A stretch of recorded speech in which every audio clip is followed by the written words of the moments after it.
Chapter 1041. Yin Ziyuan's gaze finally lingered on him and no longer looked at anyone else. Yifeng lowered his eyes and looked at his hand. Her body heat still lingered on it, but she had already turned her back to him and walked step by step towards another man. He could only stand there stiffly. There was no reason for him to persuade her to stay. She didn't look back either. She walked to Gu Ziyan's side and was pulled into his arms. She snuggled up to him and asked about his well-being. From the beginning to the end, she didn't turn back to look at Yifeng. Yifeng's numb heart seemed to ache again. He closed his eyes slightly and calmed the undercurrent in his heart. He woke up from his dream so soon. Perhaps their fate had to end here. After all, now was not the time to sort out his chaotic emotions. Yifeng calmed down in a moment. He temporarily put his heartache aside and used the method Ning Xiuema taught him to find the ice flame flower. He began to slowly search for traces to determine which direction they should go. Previously, they were chased like pigs and wolves, and now they didn't even know where they were. Yifeng was naturally the soul of this team. Only after he determined which direction to go could Kirin escort them. This was a forest of ice towers. Small icebergs of various sizes rose from the ground and shone faintly under the starlight. The light blue and dark blue icebergs were strangely shaped. The starlight reflected on them, and they were exceptionally beautiful. Yifeng was in a trance for a moment. He had once brought Yiyu to a crystal island. There were crystal towers on the island, and they were similar to the ice towers here. At that time, Yiyu was so happy when she saw this beautiful scene that she laughed and jumped beside him. She even hugged his neck and spun around a few times. She even sang a song and danced for him. At that time, she hugged his arm and said that she liked it there. She wanted to build a palace there and make it her home. Because that island was quite far from where Sharkmen lived, it took a day's journey to and fro, and Yifeng had to deal with the affairs of the clan. It was impossible for him to build his home there. Therefore, Yifeng didn't take her words seriously and just laughed it off. After that, he didn't go there for a long time. When he went there again, he found the man that Yiyu secretly hid on that island. After Yiyu's death, Yifeng imprisoned himself on that small island to help her recover her soul. He spent a few hundred years on that small island. He built the Sharkman Palace on that island according to the layout she liked when she was alive, fulfilling her wish. Unfortunately, she never saw it again. Now, looking at the place that was almost similar to the scenery of the small island, and then looking at the two people in front of him who were talking in a low voice, Yifeng felt as if his heart was being pricked by needles. He suddenly strode forward and silently began to chisel the ice to build the house. After this round of running, Gu Ziyan's legs were weak and his bones felt like they were about to fall apart. He glanced at the busy Yifeng and didn't say anything. After thinking for a while, he pulled Yin Ziyuan's hand and said, "Ziyuan, let's check the surroundings. If there's no danger, we'll rest here." Yin Ziyuan also felt like her body was about to fall apart. She actually wanted to rest more. She couldn't help but look at Yifeng. Yifeng was only focused on chiseling the ice and didn't raise his head to look at them. For some reason, Yin Ziyuan was a little afraid of being alone with Gu Ziyan. However, the twin life curse made her unable to go against Gu Ziyan's wishes. Chapter 1042. Therefore, she paused for a moment and said, "Let's not run around. There might be monsters or something like that. Let's not separate for the time being." Gu Ziyan's expression did not look too good. When Yin Ziyuan said this, she could not help but look at Yifeng a few times. It was obvious that she had unknowingly taken Yifeng as her pillar of support. She was his future wife. He should be her sky, and she should rely on him. But now, she could not help but look at Yifeng. This was with the effect of the twin life curse on her. Without the twin life curse, she would not even be bothered to look at him at this time. She clearly loved him so much. She was obviously so obsessed with him, but he did not know when her attention had been diverted. Her thoughts were all on her secret guard after he escaped with Rong Yin that day. He fled back to Daliang City in a panic. He thought that Yin Ziyuan had died and was very sad. He was depressed at home for 2 days. Lord Yin heard the news that he had returned to the city from somewhere and personally came to ask about his daughter's whereabouts. Gu Ziyan naturally could not say that he had given up on Yin Ziyuan at the most critical moment, so he vaguely glossed over it. He only said that they had met a strange person and that the strange person had taken the boat to the chaotic river. In the end, he had led everyone out of danger with a plan. Unexpectedly, they encountered a storm and the boat capsized. Only he and Rong Yin escaped. He had looked for Yin Ziyuan nearby for a long time, but there was no trace of her. His story was 70% true and 30% false. Lord Yin believed him without a doubt. He also thought that his daughter had died and was very sad. He blurted out, "It must be the Yifeng who is playing tricks." Under Gu Ziyan's questioning, Lord Yin told him what had happened 3 years ago. Yifeng's arrival was the same as what Yin Ziyuan had told Ning Xiuma. He had captured Lord Yin and wanted to be Yin Ziyuan's bodyguard. Lord Yin had been on tenterhooks for the past few years, afraid that Yifeng would harm his daughter's life. Later, when he saw that he had been protecting Yin Ziyuan, he was slightly relieved. However, he always felt that this unknown man with amazing martial arts was harboring evil intentions. He had always been on his guard. Now that he heard that his daughter had died, he immediately thought of this matter. He thought that Yifeng was behind the scenes and hated Yifeng to the bone. Because he did not see his daughter's bones, Lord Yin was not willing to give up. He sent many troops to the chaotic river to search for his daughter's whereabouts. Who knew that not long after he sent out the troops, Yin Ziyuan would actually come back? Lord Yin was naturally overjoyed. However, he did not expect that Yin Ziyuan would ask her father to help her save Yifeng the moment she came back. Gu Ziyan still remembered Yin Ziyuan's condition at that time. Her hair was disheveled, and she had lost a lot of weight. Her clothes were also dirty because of the long journey. At that time, Lord Yin was at Gu Ziyan's place. Yin Zin directly barged in and knelt in front of Lord Yin. She said that Yifeng was Sharkman. He had saved her life in the chaotic river, but was taken away by Yi Qingwan. She did not know if he was dead or alive. She begged Lord Yin to find someone to save Yifeng no matter what. At that time, Gu Ziyan was sitting next to her and even called out to her a few times. However, Yin Ziyuan ignored him. Lord Yin hated Yifeng to the bone. Even if he knew that Yifeng had saved his daughter, his view did not change much. It was impossible for him to save Yifeng. Moreover, he did not have any connections to save someone from Yi Qingwan. Chapter 1043. In fact, even if he had this ability, he didn't want to use it. He wanted Yifeng to die at Yi Qingwan's place and never come back. City Lord Yin pretended to agree to his daughter's request, but he didn't do anything. Yin Ziyuan asked her father about the rescue almost every day, which made City Lord Yin very annoyed. He felt that his daughter was bewitched. As long as he found a good husband for her to marry, she wouldn't think about that Sharkman anymore. Coincidentally, at this time, Gu Ziyan finally recognized his own feelings and came to the Yin residence to ask for a marriage. City Lord Yin knew that his daughter used to like Gu Ziyan. Originally, he thought that Gu Ziyan didn't have any family background, so if his daughter married him like this, it would be a waste. But at this time, he wanted to divert his daughter's attention, so he happily agreed. He didn't expect that when Yin Ziyuan heard this news, her reaction would be fierce. She didn't agree at all.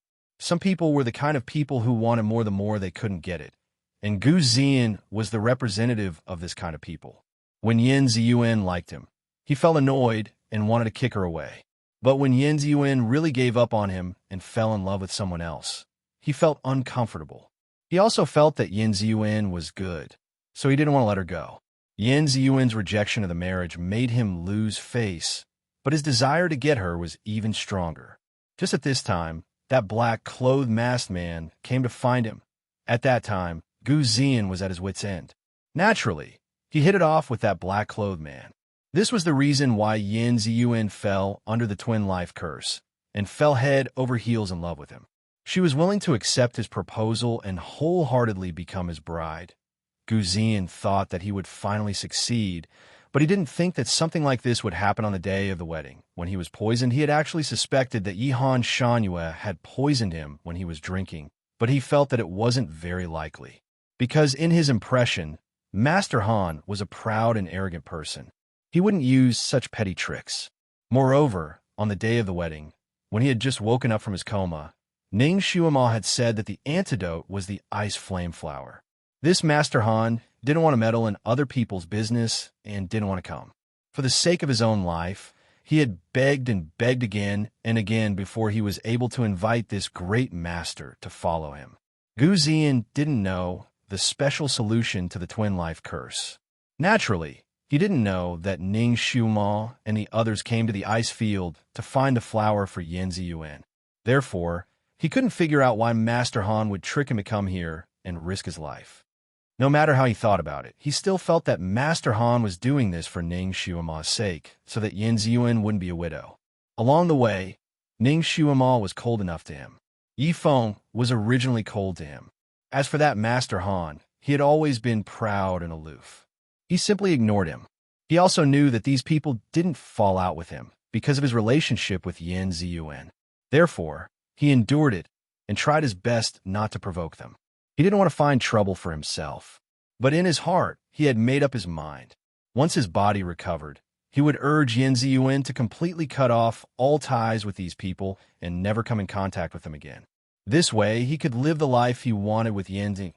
With two beauties by his side, from time to time, he would participate in a scholarly gathering, play the zither, do some painting, and discuss life. That would be a romantic and comfortable life. Of course, to be Gu Ziyan's woman, in the future, 3 obedience and 4 virtues were a must. After he went back, he would slowly let Yan Ziyuan learn these things. Chapter 1044. In the future, Yan Ziyuan would be able to take care of the affairs of the mansion for him. She would be a good wife, take care of her husband, and teach her children. She would wash his hands and make soup for him. When she was tired, she would massage his shoulders and legs. She would be a real good woman. This was Gu Ziyan's entire plan. He thought that after Yan Ziyuan was cursed with the twin life curse, as long as she married him, even if the twin life curse was broken in half a year, she would still be loyal to him and would not have any other thoughts. However, he did not expect that in these few days of getting along, Yan Ziyuan's eyes would become more and more attracted to Yi Feng. In her deepest subconscious, it seemed that she still relied on Yi Feng. It was just that she did not know it yet. If this went on, if she got along with Yi Feng for a few more days, it was hard to guarantee that Yan Ziyuan would not be attracted to Yi Feng again and break off the engagement. He knew Yan Ziyuan's temperament very well. Once she got serious, she would not care about anything. This made Gu Ziyan have a very serious sense of crisis. Once his safety was guaranteed, he would consider ways to get Yan Ziyuan once and for all. Just now, he really wanted to take Yan Ziyuan to a place where no one could see and use his outstanding flirting skills to get Yan Ziyuan so that she would not have any other thoughts. However, he did not expect that Yan Ziyuan would actually refuse. He looked at Yi Feng. After a few days of practice, Yi Feng was quite good at building ice houses. In just an hour, he had already built half of it. It seemed that there would be no problem for 3 people to sleep in it. This damn Sharkman. Since Gu Ziyan almost raped Yan Ziyuan, he had been sleeping with them. He was always with them, so he did not even have time to be alone with Yan Ziyuan. At this time, his feelings towards Yi Feng were very complicated. He could not bear to leave him, but he also hated him. With Kiran glaring at them from the side, Gu Ziyan could not force Yan Ziyuan to leave. So, he smiled and said, "We're just going to walk around here for a while to stretch our muscles. We won't be too far from here." To this point, Yan Ziyuan did not raise any objections. Sure enough, she obediently allowed him to hold her hand and stroll around the ice tower. Kiran had been instructed by its master to follow Yan Ziyuan and Gu Ziyan as long as they were alone. Gu Ziyan originally wanted to take Yan Ziyuan to a remote place to do his deed, but when he turned around, he saw Kiran's sharp eyes. Under the gaze of such a pair of eyes, he didn't dare to have any dirty thoughts. Later on, he held hands with Yan Ziyuan and enjoyed the beautiful scenery nearby. He was very talented. Not only did he know how to play the piano, but he also knew how to recite poems. In addition, the unique scenery here made him very interested in poetry. He casually recited a poem and won Yan Ziyuan's praise. Occasionally, He would even make her laugh nonstop. Ziyuan, I heard that you can sing very well. Why don't you sing for me?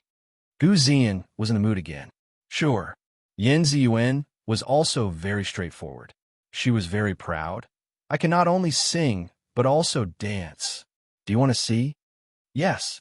Yin Ziyuan was naturally very happy to be able to show off her talents in front of her sweetheart. She lowered her head and thought for a while. Sure enough, she sang, "Ooh, the sea breeze blows, walala, the waves roll. I play the wind and waves swing. Ooh, the sea breeze blows, walala, the waves roll, my skirt swayed under the stars." This was a song that was deep in her memory. It was as if it was engraved in her heart when she was a child. Even she did not know when she learned it. Chapter 1045. In fact, she had never been to the seaside before coming here, but she would occasionally see the sea in her dreams. She dreamed that she was singing and dancing on top of the waves under the starlight, singing this song. The tune of this song was beautiful and soothing, as if an innocent mermaid had unfolded her skirt in the wind and danced with the rise and fall of the waves. It was quiet, peaceful, and the world seemed to be moved by her singing. The originally howling cold wind seemed to be much smaller. They were not far from Yifeng, so Yifeng could naturally hear the noise they made. When the song rang out, Yifeng's hand trembled. An ice brick in his hand fell to the ground and hit his foot.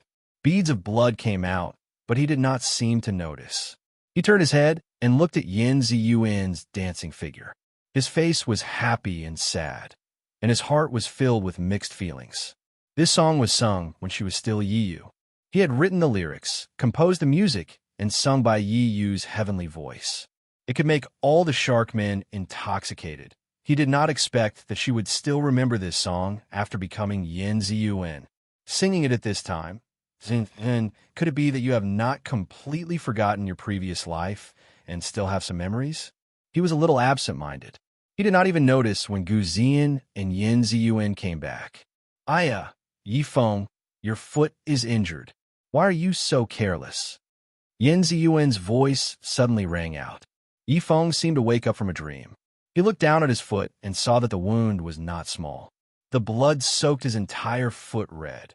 He did not feel pain until now, but his many years as a shadow guard made him very resistant to pain, so his face only paled a little before he calmly pulled his foot back. It's no big deal. This small injury was nothing to him, so he was too lazy to bandage it. He only used a water spell on his foot to wash away the blood, and then went to build the ice house. Gu Ziyan sized up the igloo, and his heart was moved. This igloo was much bigger than the previous ones, and it was also much sturdier. Was Yifeng planning to rest here for a while longer?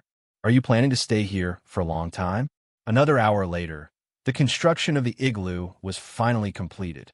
Yifeng laid out a few layers of snow wolf pelts inside and invited them in to sit down. He said, "You guys can rest here for a while and recover your strength. I will go out to look for the icy flame flower. This way, we can move faster." It would be much faster for him to travel alone on the ice field, and Yin Ziyuan would no longer have to suffer from frequent travel. Although she didn't say anything along the way, Yifeng had already noticed that her hands and feet were all frostbitten because of running in the snow. Her small hands were as cold as carrots, and her cheeks were frozen solid. He built this igloo so that Yin Ziyuan could have a good rest and warm up here. And with this igloo, the ferocious beasts in the snow would not be able to attack them for a while. And with Kirin by their side to protect them, there should be no danger at all. He explained his idea, and Gu Ziyan was naturally very supportive. He was already tired, and to have such a place to shelter from the wind and snow was naturally what he wanted. Of course, in order to show his generosity, he still said some high-sounding words, saying that if it wasn't for Ziyuan, he would rather go out to explore and so on. Yifeng, of course, did not pay any attention to his words. He did all this not for Gu Ziyan in the first place, and there was no need for him to owe him a favor. Chapter 1046. Yin Ziyuan didn't say anything. Firstly, she was really too tired. Her hands and feet were still trembling. Secondly, she felt that if Yifeng didn't bring her and Gu Ziyan along, the efficiency of looking for the flowers would be higher. Yifeng said a few words and then walked out. He told Kieran what he wanted. Kieran was busy bathing itself and nodded. Don't worry. With this mythological beast here, the two of them are very safe. Yifeng looked back at Yin Ziyuan and saw that Yin Ziyuan's eyes were still on Gu Ziyan. She didn't even look at him. His eyes darkened, and he turned around to leave. White snow, black clothes, strong wind, long sword. Yifeng's figure gradually disappeared into the distance. It seemed that loneliness always lingered around him. It made her feel inexplicably annoyed and a little distressed. Yin Ziyuan looked at Yifeng's departing figure and was slightly absent-minded. It took her a long time to come back to her senses when Gu Ziyan called her name. Ziyuan, I heard that he was your brother in your previous life. Gu Ziyan's expression was unclear. Not knowing why, Yin Ziyuan was slightly annoyed. Yes. Yifeng really dotes on you. It seems that you two were very close in your previous life. Gu Ziyan probed. It should be. I don't remember. Yin Ziyuan's mood was getting more and more annoyed. It seemed that she didn't want Yifeng to be her brother. Not knowing why, Yin Ziyuan suddenly felt a little disgusted with Gu Ziyan in front of her. She was shocked. How could she have such thoughts about Gu Ziyan? He was the master of Ziyan whom she liked since she was a child. He was the one she wanted to marry. She tried her best to hypnotize herself, but there was always a voice in her heart asking, is it like this? She was in a daze for a moment. Gu Ziyan obviously saw her impatience. His eyes deepened. Ziyuan, come here and sit beside me. Yin Ziyuan was stunned. What? Gu Ziyan smiled faintly. Are you tired? Is your back sore? Come here. I'll help you unblock your muscles and bones. It'll make it easier for you. His tone was gentle and his words were sweet. Yin Ziyuan was hypnotized. She obediently walked over and sat beside him. Okay. They had been on the move for the past few days, and everyone could no longer care about their image. Yin Ziyuan was the same. Her hair was a little messy, and the bearskin robe wrapped around her body made her look a little bloated. But even so, her disheveled state did not diminish her beauty by much. There was also a strange fragrance on her body that was faint and would not dissipate. Gu Ziyan gently massaged her shoulders. His nose smelled the faint fragrance on her body, and he was a little restless. His lips touched her ear, and he sighed softly. Ziyuan, if it weren't for this strange disease of mine, we would be husband and wife now. Yin Ziyuan was kissed by him. Gu Ziyan often said this to her recently, and every time he said it, it meant that he wanted to bully her again. It was strange. She obviously liked him, but her body seemed to have its own will and was afraid of his touch. She subconsciously dodged to the side and avoided his lips. She took the opportunity to lie down on the wolfskin mattress. I'm sleepy. Gu Ziyan's eyes darkened again. Although her will was controlled by him, her body was rejecting him. He made up his mind and lay down beside her. Their bodies were close together, and he stretched out his arms to hug her. Let's sleep together. Chapter 10:47. Just as he was about to forcefully pull her into his embrace, a blue light flashed. Something drilled into the space between him and Yin Ziyuan. Gu Ziyan was caught off guard and pulled the thing in his arms. The cold scales made Gu Ziyan's hands tremble. He anxiously opened his eyes to take a look, and he happened to meet the little Qilint's round eyes. You scum, let go of me! Kieran roared in his ears. Gu Ziyan did not expect that the person he loved would be hugging a Kieran instead. He was so scared that he quickly let go of Kieran. The little Qilin rudely used its claws to push his arm to the side and kicked him again, making him move a little further away. Gu Ziyan did not dare to argue with this idiot, so he could only swallow his anger and move to the side. Kieran stretched its limbs and then directly lay between the two of them. It yawned and told Gu Ziyan, You keep watch for the night, I'm going to sleep. Call me if there's any danger. It closed its eyes and meant to sleep. Gu Ziyan was speechless. With this idiot here, all his romantic thoughts were gone. He glanced at Yin Ziyuan, who seemed to be a galaxy away from him. She did not have any other reaction. She pulled a wolfskin blanket over her body and yawned. After a while, she fell asleep. He then looked at Kieran. Kieran glared at him. Why are you looking at me like that? You're a man. Can't you do something as simple as keeping watch? Although Kieran's size was smaller now, Its aura was not small. When it glared, it was intimidating. Gu Zian did not dare to provoke it. The others probably would not do anything to him for Yan Ziyuan's sake, but this Kirin might not be the same. This guy was more irritable and difficult to talk to. It could do anything in a hurry. Therefore, Gu Zian did not dare to provoke it. He even wanted to curry favor with it. You must be tired after running around for the whole day. Take a rest. I'll keep watch. I'll call you if there's any danger. That's more like it. Kirin closed its eyes in satisfaction. It finally had the time to contact its master. After a while, a reply came from the other side. Kirin, how are things on your side? It's very safe. Gu Zian and Yan Ziyuan are resting in the ice house now. What about Yifeng? Yifeng went out alone to look for the ice flame flower. He left me behind to take care of the two burdens. Ning Shuama thought for a moment and understood Yifeng's meaning. She did not object and asked Kirin a few more questions. She knew that Kirin was very vigilant and had been acting as a third wheel in front of Yan Ziyuan and Gu Zian. She was even more relieved. Finally, she instructed Kirin, if Gu Zian touches Yuan again, you can scratch him. Everything will be fine as long as you leave him alive. Do you understand? Understood. Kirin answered loudly. With its master's words, it could do whatever it wanted. If Gu Zian was sensible enough to stop harassing Yan Ziyuan, it would be fine. If he dared to touch her again, it would scratch him until his face was full of peach blossoms. It would let him know that he had to pay a heavy price for flirting with girls under its watch. Its cat-like eyes glanced at Gu Zian, making Gu Zian shiver inexplicably. He had the illusion that he was being schemed against. After a few hours of digestion and absorption, Ning Shuama finally absorbed all the water psychokinesis on the blue crystal pillar under the guidance of Shun Juli. Chapter 1048. This crystal nourished Ning Shuama's wood psychokinesis, increasing the wood psychokinesis in her body by a lot. She only felt that her whole body was full, and her whole body was as light as a feather. Get up and try your skills, Shun Jili said. Ning Shuama jumped up. She used a lot of strength this time, and with a light jump, she went straight into the air.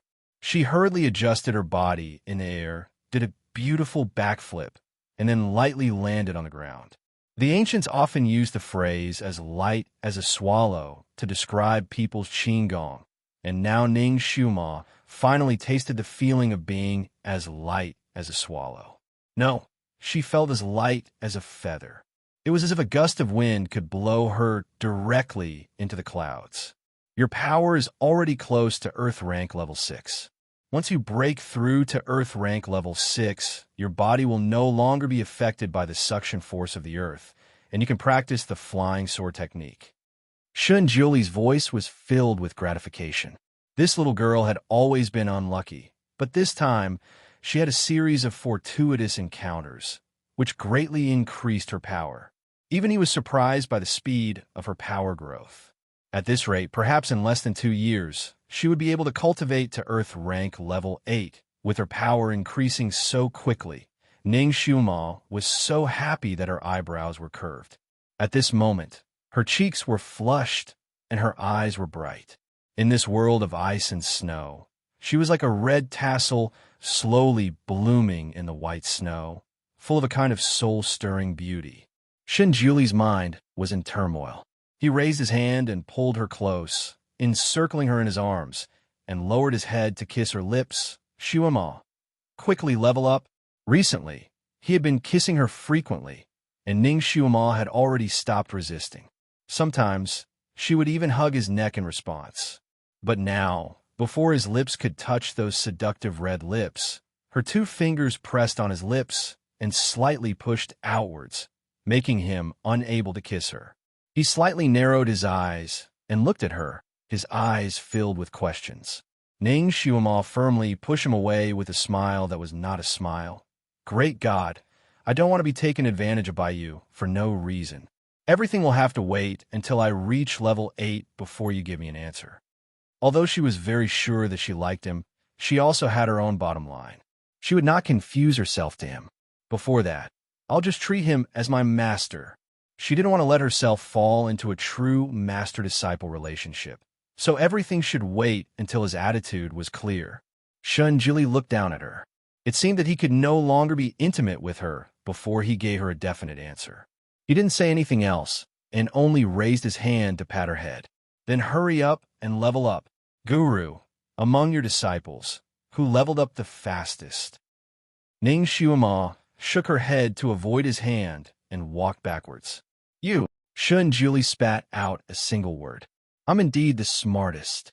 Ning Shuama said proudly, like a little witch asking a magic mirror. You're not modest at all. Excessive modesty is arrogance. Ning Shuama raised her head handsomely. I'm just telling the truth. Oh, that's true. But you're not the smartest, I'm the smartest. Haha, you're an old fox. Old fox. Shunjili repeated this word with a smile that was not a smile. His figure suddenly approached her. Ning Shuama immediately stepped back and smiled. My mistake, my mistake. You've lived for thousands of years, but you're still a young man. Shunjili was speechless. Ning Shuama still walked backwards. Guru, you must have been abnormally smart when you were young, right? Tell me about your teenage years. She was actually very curious about the guru's past. Chapter 1049. Shunjili lowered his eyes and said, It's been too long. I don't remember. That was true. He had lived for so long. How could he remember things that happened thousands of years ago? Asking him to remember when he was a teenager should be like asking her to remember when she was a baby. It was so long ago that it felt like a century ago. What were the Almighty's parents like? Which couple would give birth to such a freak? Shunjili shook his head. I don't have parents. The Almighty was actually an orphan. Ning Shuama immediately felt that her sympathy was overflowing. They must have passed away a long time ago. So you've been alone all this time? Shunjili's eyes flashed slightly. He automatically ignored her first question and only answered the second one. Yes, I've been alone all this time. A person's loneliness, a person's desolation. Although he was among all living beings, he was also drifting away from all living beings. His mind was in a trance, and a conversation inexplicably appeared in his mind. Supreme Divinity, aren't you bored being alone all this time? How about I always accompany you in the future? No need. I don't need anyone to accompany me. Aya, it's so boring to be alone. You see people getting married and enjoying family happiness. Aren't you envious just by looking at them? I'm not envious. You must be envious. You also want your own family, right? Why don't you marry me? You tried all kinds of ways to climb into my bed just to make me marry you. Of course. You think I just want to have a one-night stand with you? You're a girl. Aren't you ashamed to talk to a man like this? Now that you mention it, it's indeed a little embarrassing. Why don't you try to propose to me? The conversation came to an abrupt end. Shunjili's heart was slightly shocked. He couldn't help but want to think about the conversation, but he couldn't remember anything. All that was left was an indescribable sour feeling. However, this situation was much better than the past. He couldn't remember anything from a long time ago. He calmed himself down and didn't want to think about it anymore. The past was hard to recall. No matter how sweet and thrilling it was just the past. He couldn't even remember anything. Therefore, he could only grasp the present. He had to hold on to the delicate girl in front of him so that he wouldn't have any regrets. Ning Shuama contacted Kiran again. Knowing that nothing unexpected had happened, she was relieved. Let's go and continue looking for the ice flame flower. The sooner we find it, the sooner we can leave this damn place. Ning Shuama took the lead and ran forward. She didn't know why, but this place always gave her an ominous feeling. She really wanted to leave as soon as possible. She had just run a few steps when she suddenly felt a burst of heat in her dantian. Her ears buzzed as if her blood was rushing to her head. He immediately felt a little dizzy. She was stunned and immediately stopped in her tracks. What's wrong? Shunjili had been following her closely. I suddenly felt dizzy. Ning Shuama shook her head. That strange feeling had already disappeared. Shunjili didn't say anything. Instead, he grabbed her wrist and checked her pulse. After a while, he let go of her hand. I don't feel anything wrong. It's probably because I haven't slept well these few days. Ning Shuama didn't mind. She naturally couldn't rest well in such a damned place. Moreover, she had been absorbing the snow's spiritual power before and didn't rest at all. She looked forward again. As far as her eyes could see, it was snow white. Chapter 1050. Fortunately, his kung fu was not low. Otherwise, he would have gotten snow blindness if he didn't wear sunglasses for a few days. Where the hell is this ice flame flower? Kieran and the others have searched so many volcanoes, but they couldn't find one, Ning Shuemo said angrily. The ice flame flower is naturally at the intersection of ice and lava, Shun Julie explained. Ning Shuemo was stunned. You mean this flower should be near the crater of the volcano? The crater of the volcano is covered by a thick layer of ice. Do we have to go deep into the ground to look for it? Shun Julie held her hand and walked. It's important to find a fated person to pick the flower. Let's go. Let's see how lucky you are. He was tricking her again. Ning Shuemo looked up unintentionally and saw the clouds in the sky surging and rolling. When did the weather change again? Was there going to be another big snowstorm? Rumble. A series of muffled thunder sounded in the distant sky. Ning Shuemo was surprised. It's common to see storms in the ice field. Why is there thunder?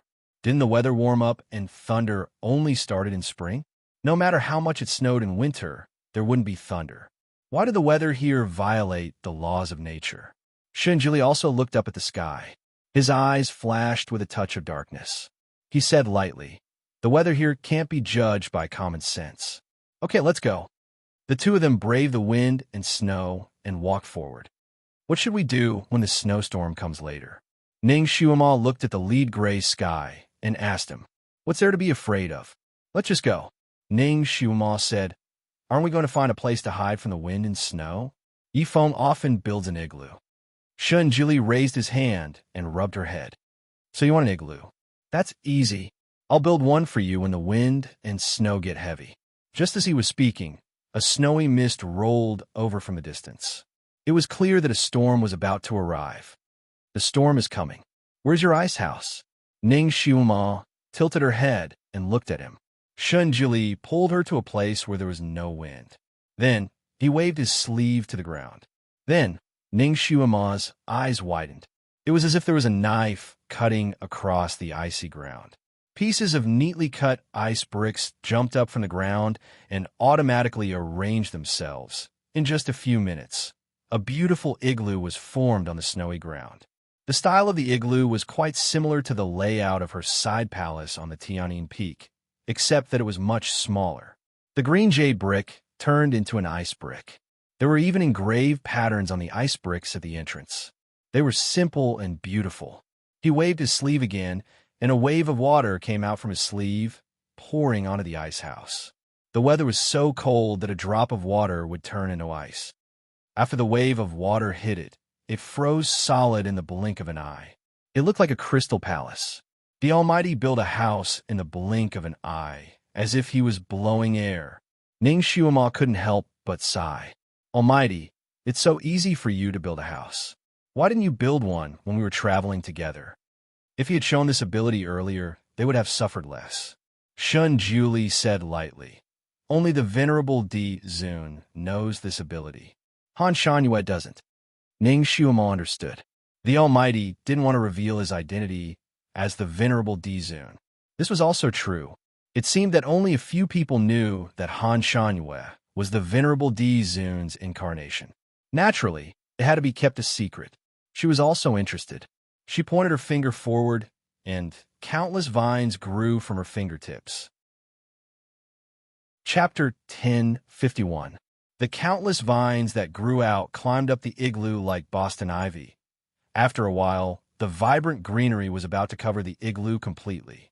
In a vast expanse of whiteness, the greenery was eye-catching and exceptionally pleasing to the eye. Shun Juli glanced at her and said, "Your kung fu has improved a lot." Ning Shuemo was proud. "Of course." She walked around the igloo and said, "Our cooperation is quite seamless. Of course, when the two of us work together, we are a perfect pair and invincible." Shun Juli casually said and pulled her into the igloo. Ning Shuemo's heart skipped a beat when she heard what he said. A perfect pair. Did he also think that she was a perfect pair with him? She was finally not completely useless in front of him anymore. She would become stronger in the future so that she could be worthy of him. Only then could she be worthy of the phrase, a perfect pair. She was shocked when she walked in. The interior of the igloo was covered with an oversized bearskin that covered the entire floor. It was furry and felt like stepping on soft grass. It was unusually comfortable. Needless to say, this bearskin was from the big white bear that she had hunted. She didn't notice when the Almighty skinned the bear. The Almighty loved cleanliness, so this bearskin was unusually clean and smooth like satin. Ning Shuamal pounced on it and rolled on it. Then, she lay down on her back and said, "It's so comfortable." The snowstorm had started outside, and the snowflakes were as big as a mat. The strong wind mixed with the ice and snow, stirring up heaven and earth. She couldn't tell where the sky was and where the earth was. Outside, it was snowing heavily, but inside the igloo was as warm as spring. Ning Shuamal lay on the bearskin mattress and felt unusually satisfied. She ate a few pieces of soft pastries that the Almighty took out and looked at the snowstorm outside. She wondered how Yifeng and the rest were doing. They should be hiding from the wind and snow in the igloo, right? When Gu Ziyan and Lin Yichin woke up, Yifeng hadn't returned yet. Outside, the cold wind howled angrily. Snow and ice danced wildly. The howling of the wind sounded like the cries of ghosts. Yin Ziyuan looked at the wind and snow outside the igloo, lost in thought. Why isn't Yifeng back yet? Where would he hide in such a huge snowstorm? With his ability, he should be able to dodge it easily, right? She comforted herself like this, but her heart was still a little uneasy. Gu Ziyan had been hungry for a long time. Previously, he had picked up an egg with great difficulty and was happily preparing to roast it. He did not expect that the moment he cracked open the egg, it would attract the egg's mother, the white monster. In his shock, the egg fell to the ground and shattered. This time, not only did he not get to eat the egg, he also attracted the anger of the monster. Gu Ziyan, who was still in a state of shock, had long forgotten about his hunger. Now that he was out of danger and had rested enough, he felt his stomach rumbling. He had been so scared that he ran away that he didn't have much physical strength in the first place. Right now, he only felt extreme hunger. His stomach rumbled like a drum, louder and louder, grumble, grumble. Yin Ziyuan suddenly heard a strange sound. Looking for the source of the sound, she realized that Gu Ziyan's stomach was singing the empty fort strategy happily. Gu Ziyan's face turned red.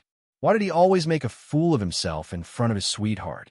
Yin Ziyuan asked with concern, "Ziyan, are you hungry? I still have some dry food here. You eat first." After saying that, she took out the 2 remaining pastries and handed them to Gu Ziyan. Chapter 1052. Gu Ziyan took it and put it to his mouth. Suddenly, he remembered something. He raised his head and reluctantly handed a piece of pastry back to Yin Ziyuan. "Ziyuan, you eat too." Yin Ziyuan was actually very hungry, but she still wanted to leave the food for Gu Ziyan. She shook her head and looked away from the pastry. "I'm not hungry, Ziyan. You're still weak. You eat it." Gu Ziyan said a few more words before he put the pastry in his mouth with satisfaction. He tried to keep his image as a gentleman and ate it, but he was really hungry. A small piece of pastry couldn't solve anything at all. Instead, it made him feel even more hungry. After he finished the first piece, he couldn't help but stare at the last piece of pastry. Yin Ziyuan handed the last piece of pastry over. Gu Ziyan was about to reach out to take it. Kiran was furious. "Gu Ziyan, are you still a man? You ate all the pastry and let your fiancé watch." Gu Ziyan took the pastry and coughed lightly. He said seriously, "How could I eat this pastry by myself? I felt that this pastry had been left outside for too long. It was cold and dry. I wanted to warm it up in my arms before giving it to Ziyuan." Kiran snorted. Sophistry. Gu Ziyan put the pastry in his arms and warmed it up for a while. Then he took out the pastry and held Yin Ziyuan by his side to feed her intimately. Yin Ziyuan felt a little warm in her heart. When she saw Gu Ziyan about to eat the 2 pieces of pastry, she felt a little uncomfortable now. It turned out that Gu Ziyan was afraid that she would eat it cold and wanted to warm it up for her. He still loved her very much. Yin Ziyuan ate the pastry that Gu Ziyan fed her in small bites. After eating some, she looked up. Ziyan, you eat some too. Gu Ziyan looked like he was struggling. When he was about to go down the slope and feed himself some pastry, Kiran snorted again. Can't help but show your true colors? TSK, TSK. Gu Ziyan looked like his flesh was being cut. He waved his hand and pretended to be magnanimous. I'm not eating. Ziyuan, hurry up and eat. I'm already very touched that you accompanied me to the ice field. How can I let you suffer? Yin Ziyuan's eyes flashed with warmth. Ziyan, we are husband and wife. There's no need to talk about suffering. Wherever you go, I'll go. The little Qilin couldn't take it anymore and turned its head away. This scum of a man's flirting was indeed beautiful, but no matter how beautiful he was, it couldn't change his scum nature. How could Yin Ziyuan like such a two-faced, cowardly, and hypocritical person? If Yifeng lost to this kind of person, it would be the biggest joke in the world. When Yin Ziyuan's curse was broken, Kiran would be the first to bite this scumbag to death. Gu Ziyan wrapped the white wolf skin that he peeled off from the Wolf King and walked around in a circle. The white wolf skin was not very warm, and his skinning technique was not very good. Therefore, a good piece of skin was full of holes after being skinned by him, and the wind was leaking out. He couldn't stop shivering. From time to time, he moved his hands and feet to keep warm. The hunger in his stomach was even stronger. After a long time, he saw that the snow outside had stopped. He was cold and hungry. He couldn't sit still anymore. He looked outside again. 6 to 8 hours had passed, and Yifeng still hadn't returned. He couldn't help but ask, Kiran, how long do we have to wait? Why is Yifeng gone for so long? Did he leave us behind and leave by himself? Chapter 1053. Yin Ziyuan couldn't help but look at him and subconsciously refuted him. He won't. Her heart skipped a beat. She actually refuted her husband's words for an unrelated man. Gu Ziyan froze and looked at Yin Ziyuan. His mood wasn't very good. Kiran snorted from the side. Don't measure the heart of a gentleman with your petty heart. He won't be as selfish as you. Gu Ziyan's face flushed red. He was able to speak frankly and eloquently in front of those scholars, debating with them. But when he met Kiran, he felt like a scholar meeting a soldier who couldn't reason with him. This mythological beast had a very bad impression of him and didn't give him any face at all. He put on an appearance of not arguing with a child and gently smiled. He said to Yin Ziyuan, Brother Yi is a righteous sharkman, and he was your secret guard. He shouldn't abandon us and leave by himself. For some reason, Yin Ziyuan didn't want to hear Gu Ziyan say that Yifeng was her secret guard. I already said that he was my brother in my previous life. He definitely won't abandon us. Maybe he's still looking for that flower. Let's wait and see. Brother? Yifeng's feelings for her were definitely not the same as a brother's feelings for his sister. Gu Ziyan sneered in his heart, but he didn't show it on his face. His voice was still very gentle. I mean, did he lose his way in the snow and can't find his way back? Why don't we go out to look for him and help him? Yin Ziyuan was a little hesitant. Yifeng told us to wait here. What if we go out to look for him, and he comes back and can't find us? In fact, Gu Ziyan was hungry and wanted to let the little Qilin go out to hunt. The so-called meeting up with someone was just an excuse. He was quite eloquent and said a few more reasons why they had to go out to look for him. Finally, Yin Ziyuan was moved. Gu Ziyan looked at Kiran, who was lying on the side. Kiran... Before he could finish, he was interrupted by Kiran. Kiran? Is Kiran someone like you can call me that? Call me Great God Kiran. This mythological beast is a little hungry and has a bad temper. If you say something wrong again, this mythological beast will directly eat you. Gu Ziyan's response, and he didn't dare to say anything more. He could only endure the hunger in his stomach and tactfully talk to Kiran. Of course, he also talked about the problem of food. He was a man's. He's a zizezis. SSSSS. SSSSS. It was no wonder that he was a scholar. His words were reasonable and meaningful. Finally, the little Qilin was convinced. It got up and swayed its body. You two wait here first. I'll go find some food and help Yifeng along the way. Gu Zian shook his head. You can't, great God, Kieran. If you leave, who will protect Ziyuan and me? Why don't you take the two of us to look for food? You can leave a mark for Yifeng along the way.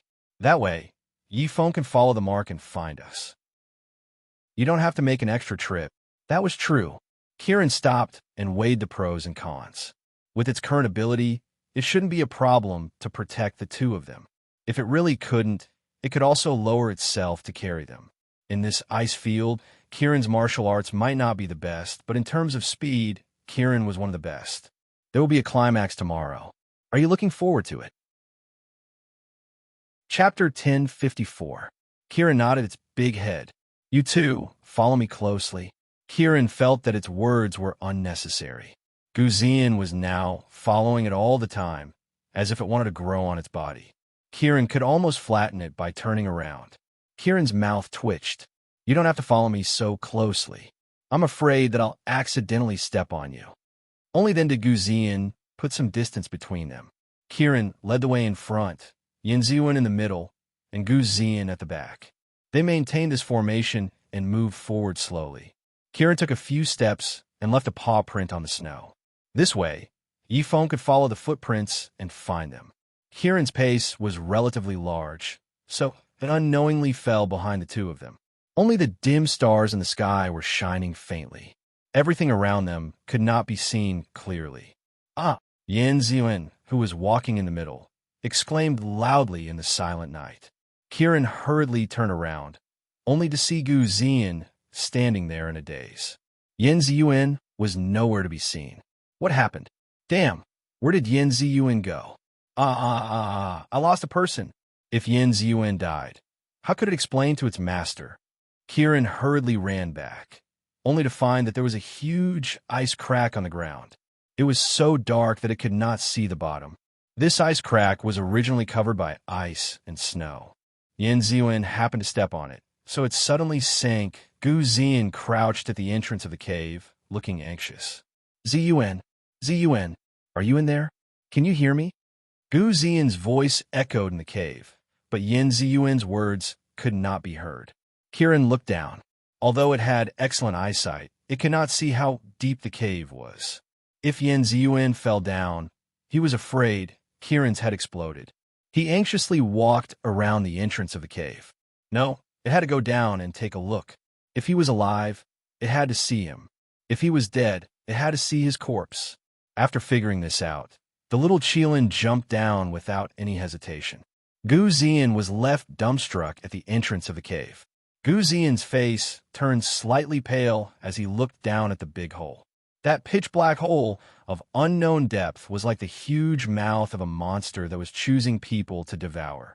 His beloved had fallen. He was very anxious, but he didn't have the guts to jump down. Forget it, Kieran should go down. If even Kieran couldn't find her, he wouldn't be able to either. He would only be sending himself to his death. After figuring this out, Gu Zian decided to sit beside the cave entrance. This ice crevice was not straight up and down. It was slightly sloped. After Kieran jumped down, he slid down like a whirlwind. The walls of the ice crevice were very smooth and hard. Kieran desperately scratched the walls a few times, but only left a few white marks on the walls. However, the entrance of the cave was quite narrow. Kieran couldn't extend his wings, so he could only use his telekinesis to slightly reduce the speed of his descent. There was a faint smell of Yan Ziyuan in this cave. He was sure that Yan Ziyuan had definitely fallen down, but he was not sure she was still alive. Kieran shouted, Yan Ziyuan, Kieran. His loud voice echoed in the cave. Kieran almost fainted from the shock. He didn't dare to shout anymore. The lower he went, the more complicated the terrain became. From time to time, there would be one or two huge rocks sticking out. Kieran was caught off guard and almost crashed into one. Fortunately, he slapped out his claws in time and used the reaction force to avoid the huge rock. He continued to roll and crawl down. Chapter 1055. The further it went down, the more frightened it became. It was such a steep slope and such a dangerous terrain. Yan Ziyuan was a weak girl. She would most likely die if she fell down like this, unless a miracle happened. Kieran felt that its heart had sunk to the bottom of a hole. Fortunately, the downward slope had eased a lot. Kieran scratched and finally slowed down. It was pitch black in the cave. Fortunately, its beast eyes could see in the dark, so Kieran saw a fork in the road not far below. Damn, there's a fork in the road. Which one should I choose? Kieran slid down at lightning speed. Its green eyes were wide open, and it looked anxious. Its big head moved back and forth to smell. Before it could decide which side to choose, the fork in the road was right in front of it. It could not stop its momentum. It made up its mind and chose the hole on the right. Kieran shouted up, "I choose the hole on the right." Hole, hole, hole. The sound was like thunder, echoing back and forth in the cave. Kieran had closed its ears in advance to avoid being destroyed by its own voice. Gu Zian was as timid as a mouse. He would not dare to jump down, and he would not dare to walk around. He must be guarding the hole at the moment. The little Chilin's voice was loud enough that it was certain that Gu Zian could hear it. When the reinforcements came, they would definitely choose the hole on the left. Kieran adjusted its posture as it fell. It was ready to kiss the ground at any time. Its skin was thick, so it would not be a problem for it to fall once or twice. However, it was afraid that Yin Ziyuan was at the bottom of the cave. It would be bad if she was not killed by the fall, but by the fall. All right, reinforcements. How could it forget about its master? Kieran immediately contacted Ning Xiuma while it was falling. Master. Ning Xiuma and Shunjuli were also about to set out to find the ice flame flower. Ning Xiuma's heart sank when she heard Kieran's anxious voice. Before she could ask, Kieran had already shouted, "Master, Yin Ziyuan fell into the ice hole. Come and save her with the Almighty." Ning Xiuma's heart suddenly jumped. No one knew better than her how dangerous the ice holes that suddenly appeared on the ice field were. Some of the ice holes were thousands of meters long, as if they led directly to the depths of hell. If Yin Ziyuan fell into such a place with her mediocre skills, she would lose her life. Without saying another word, Ning Xiuma dashed towards the little Chilin's direction. She had already reached Earth Realm Rank 5, so her telepathy with the little Chilin was already completely harmonious. She didn't need the little Chilin to report its location and could quickly locate it. Then, in the shortest time possible, she would be able to find it. Shunjili picked her up. "Tell me the location. I'll take you there." The Almighty's speed was naturally as fast as flying. After Ning Xiuma told him the location of Kieran, she asked Kieran, "What's going on? Weren't you waiting in the ice house built by Yifeng? How long has she fallen in?" Kieran's voice was angry. "It's all Gu Zian's fault, that scumbag." Gu Zian was like an ant on a hot pan. From time to time, he circled around the hole and kept looking at it. Suddenly, Kieran's roar came from the hole. That sound seemed to come from the core of the earth. Gu Zian's heart sank. How deep was this hole? Could they still come up? Chapter 10:56. He thought that even if his psychokinesis was at its peak, he would not be able to get out of here. Now that he had no psychokinesis, he was just like an ordinary person. It was impossible for him to get out alone. If they could not come up, would he not be trapped here until he died? When he thought of this, his entire face turned pale. Suddenly, Kieran's roar came from the bottom of the hole. "I choose the right." Right? Was there a fork in the road? Gu Zian subconsciously remembered the little Chilin's words. Although the sound was clear this time, it was much weaker. It could be seen how deep Kieran had fallen. It was easy to fall down, but difficult to come up. Kieran was powerful, but could it really come up from such a deep hole? If it could not come up, then he would not be able to contact Ning Xiuma and the rest. His face turned even paler, but he could only wait here. Was he going to wait for death here? Was he, the Guqin saint, going to die in such a remote and desolate place? No, he cannot. Thinking of that scene, Gu Zian's face turned even paler. He was almost scared out of his wits by death. He anxiously circled the hole a few times and almost slipped and fell down. What should I do? What should I do? Right? Yifeng had not fallen down yet. He could definitely bring him out of this ice field. However, if Yin Ziyuan died, Yifeng would probably want to kill him. He would definitely not bring him along. Then and he could only count on Ning Xiaomo and the rest. Kirin should have informed its master, right? Perhaps Ning Xiaomo and the rest would arrive soon. Might not be dead yet. Gu Zian calmed down a little and began to look into the distance from time to time. He had never looked forward to the arrival of Yi Feng and Ning Xiaomo so much. Yi Feng walked through 3 or 4 ice valleys in a row, but the ice flame flowers were still like flowers in the water, the moon in the mirror. He could not find any clues. In the process of searching, he naturally encountered a snowstorm. This storm was unprecedentedly strong, and the sky seemed to be upside down. It was almost impossible to walk in such weather. He could only find a leeward place and hide in the gap between 2 ice rocks to avoid the snow. After the snow stopped, the surrounding scenery changed. The hillside became an ice mountain, and the ice floe became a valley. Fortunately, Yi Feng had a special ability to find his way, so he did not get lost. Originally, he wanted to continue looking for Yan Ziyuan, but in the end, he was worried about her. He was afraid that she would be worried if he didn't go back for a long time, and he was also afraid that Gu Ziyuan would cause trouble again. So after some thought, he decided to go back and take a look first. Along the way, he didn't know why, but he felt a little uneasy. The fear of losing something was like a cage that tightly wrapped around him. He simply increased his speed to the maximum and returned to the ice house in just over 2 hours. No one. Yi Feng looked around the room like a whirlwind, but he could not find anyone. What happened? Why was there no one? Did they get attacked by wild beasts? Yi Feng looked around carefully. No, it was not a wild beast attack. Everything was clean and tidy, and there were no traces of fighting. He checked the traces of their departure. The traces were neat and tidy. Obviously, they left by themselves. Did they go to look for food? If so, they should have left a mark for him.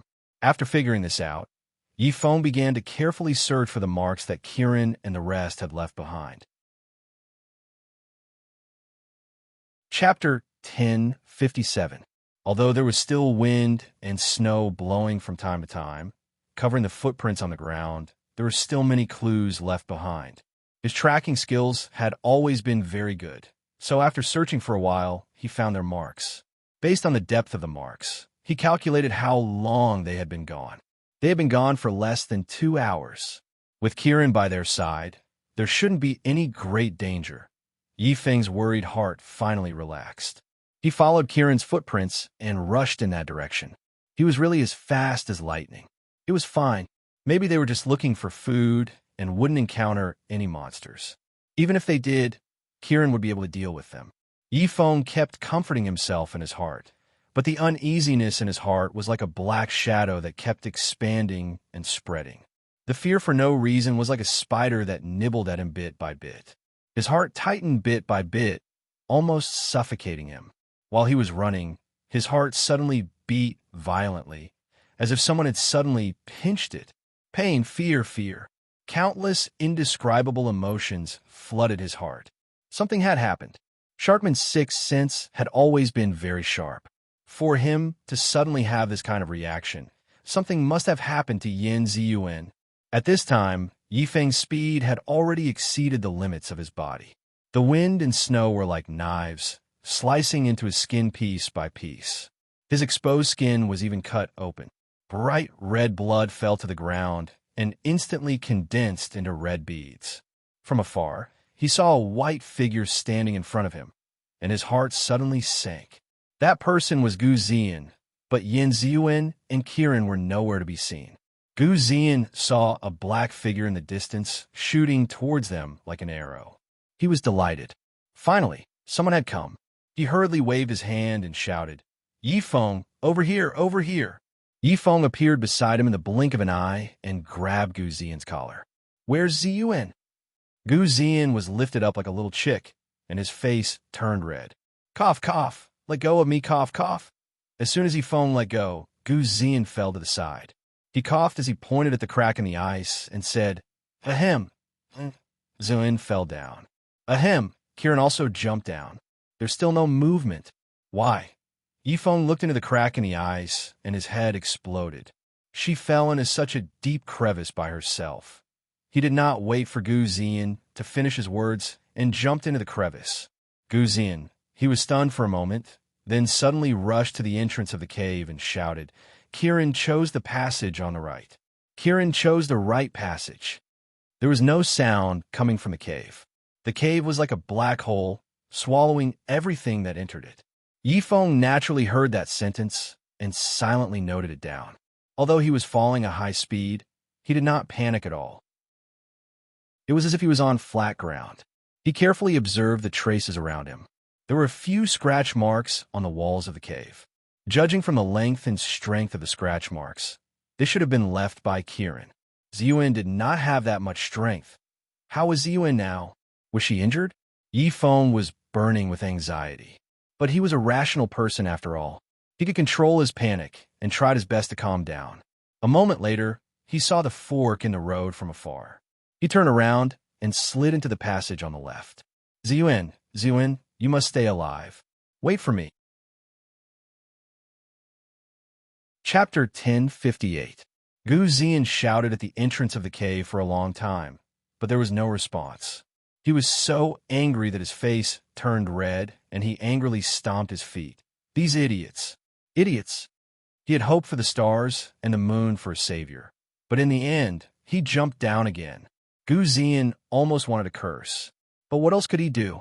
He could only obediently wait for a miracle to happen. He looked around, afraid that another monster would jump out. Right now, he was the only one here, so he didn't have any ability to resist. If a monster came, he could only be a snack. After an unknown amount of time, he suddenly heard a deep rumbling sound coming from underground. It seemed like something underground had collapsed and the ground under his feet was shaking. Gu Zian was standing at the edge of the ice crack and was almost shaken to the point of falling down. He was so scared that his face turned pale. He quickly took a few steps back and tripped on a piece of ice, falling down on his butt. He accidentally sat on a sharp piece of ice. It almost hit his butt. He groaned in pain and jumped up while holding his butt.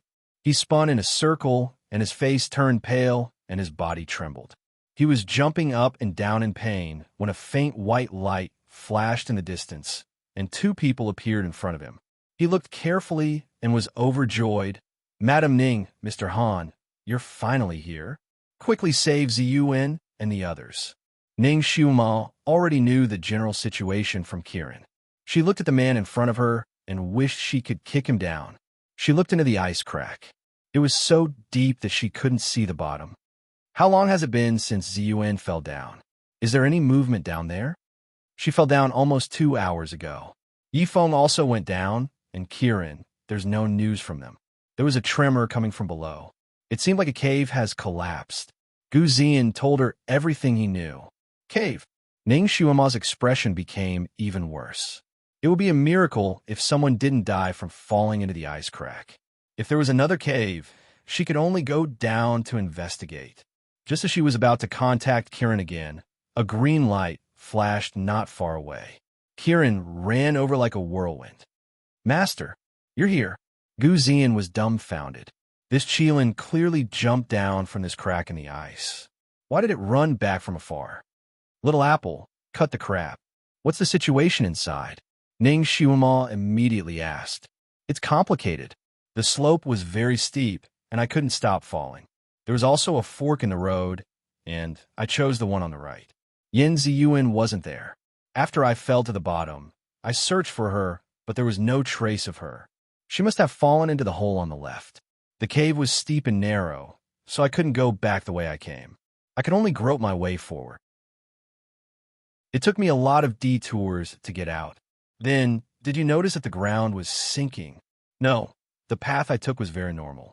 It was just that when I was about to reach the exit, I felt a slight tremor. Even if the ground sank, it wasn't the path I was on. Speaking up to this point, the little Qilin's voice suddenly stopped. If it wasn't on the path it was on, then it was on the path Yin Ziyuan fell into. It turned around and wanted to jump down again. I'll go to the other hole to check. Little Apple, stay up here. Guru, let's go down. Ning Xiuma ordered and stopped Kirin in his tracks. A white figure flashed in front of them. Ning Xiuma pulled Shun Juli and jumped into the crack. Chapter 1059. Gu Zian was speechless. He wanted to say, since the ground has caved in, Ziyuan and Yi Feng must have met with misfortune. We shouldn't waste our efforts. But before he could finish his sentence, Ning Xiuma and Han Shangyue were nowhere to be seen. His heart suddenly sank. If Yin Ziyuan and Yi Feng had met with misfortune down there, then Ning Xiuma and Han Shangyue would probably not care about him anymore. Not to mention curing his incurable disease, he might not even be able to walk out of this ice field. His heart was filled with fear as he glanced at the little Qilin beside him. His eyes turned slightly before he suddenly knelt down and prayed loudly to the heavens. May the heavens bless and protect Ziyuan. Disciple is willing to sacrifice 10 years of his lifespan in exchange for her safety. Kirin glanced at him coldly. If this man didn't cast the twin curse on Yin Ziyuan, why would they come to this godforsaken place? Why would Yin Ziyuan fall into the ice hole and have no idea whether she was dead or alive? He was the main culprit. Kirin clenched its claws and tried to control its emotions. It didn't fly into a rage immediately. If Yin Ziyuan and Yi Feng were fine, then it would forget about it. If Yin Ziyuan had met with misfortune, then it wouldn't hesitate to tear this man into pieces and feed him to the wolves. Yin Ziyuan didn't know how long she had been rolling down. The cave was dark and silent. Time seemed to have stopped here. She tried to stop herself from falling, but to no avail. She could only adjust her body while rolling. She knew some kung fu, so this kind of adjustment was very useful for her. At least she managed to avoid some protruding rocks and sharp ice. She was dizzy and had to accept her fate as she waited for the moment she reached the bottom of the cave. Fortunately, as she rolled, the slope seemed to be getting gentler. She shouldn't die from the fall.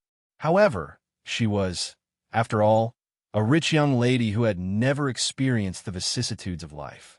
Although she had followed Ning Xiuma to the snowfield and learned a lot of knowledge that she couldn't learn in the boudoir and had become bolder, she was still afraid of the dark. Coupled with the fear of the unknown in front of the inky darkness, her heart tightened into a ball as she frantically rolled around. For some reason, the first person she thought of wasn't Gu Ziyan, but Yi Feng. Including when she instantly fell into the hole, she subconsciously called out Yi Feng's name. She recalled the time when he rescued her from the monster's mouth. He was worried that she would be scared, so he thoughtfully covered her eyes. Don't be scared, I'm here. With him around, she always felt at ease. But he wasn't there. Yi Feng, where are you? I'm so scared. She didn't know how long she had been rolling down. Maybe it was a few minutes, or maybe it was a few seconds. Just when she felt that she was about to roll into hell, a red light suddenly appeared in front of her eyes. Yin Ziyuan subconsciously closed her eyes. Then, her body suddenly stopped. It seemed like she had fallen somewhere. She fell so hard that her vision turned black, and she almost fainted. I can't faint, I can't faint. She desperately bit her lips. That sharp pain pulled her back a little. Then, she slowly opened her eyes. After a long period of darkness, she suddenly saw light. Her vision was hazy, and then she felt that it was a red light that was almost as bright as the stars. Yin Ziyuan wanted to open her eyes to see clearly, but her vision suddenly turned black and she fainted. Blue sky, white cloud sea, flying seagulls, beautiful shark men. Chapter 1060. Yin Ziyuan was in a daze, as if she had a very long dream. In the dream, she seemed to have become a mermaid, freely swimming in the blue waves. Ziyuan, wake up! Wake up! After an unknown amount of time, Ziyuan felt someone anxiously calling her name. Her eyelashes trembled, her fingers moved, and she finally woke up. Her vision was still a bit hazy because she had lost too much blood.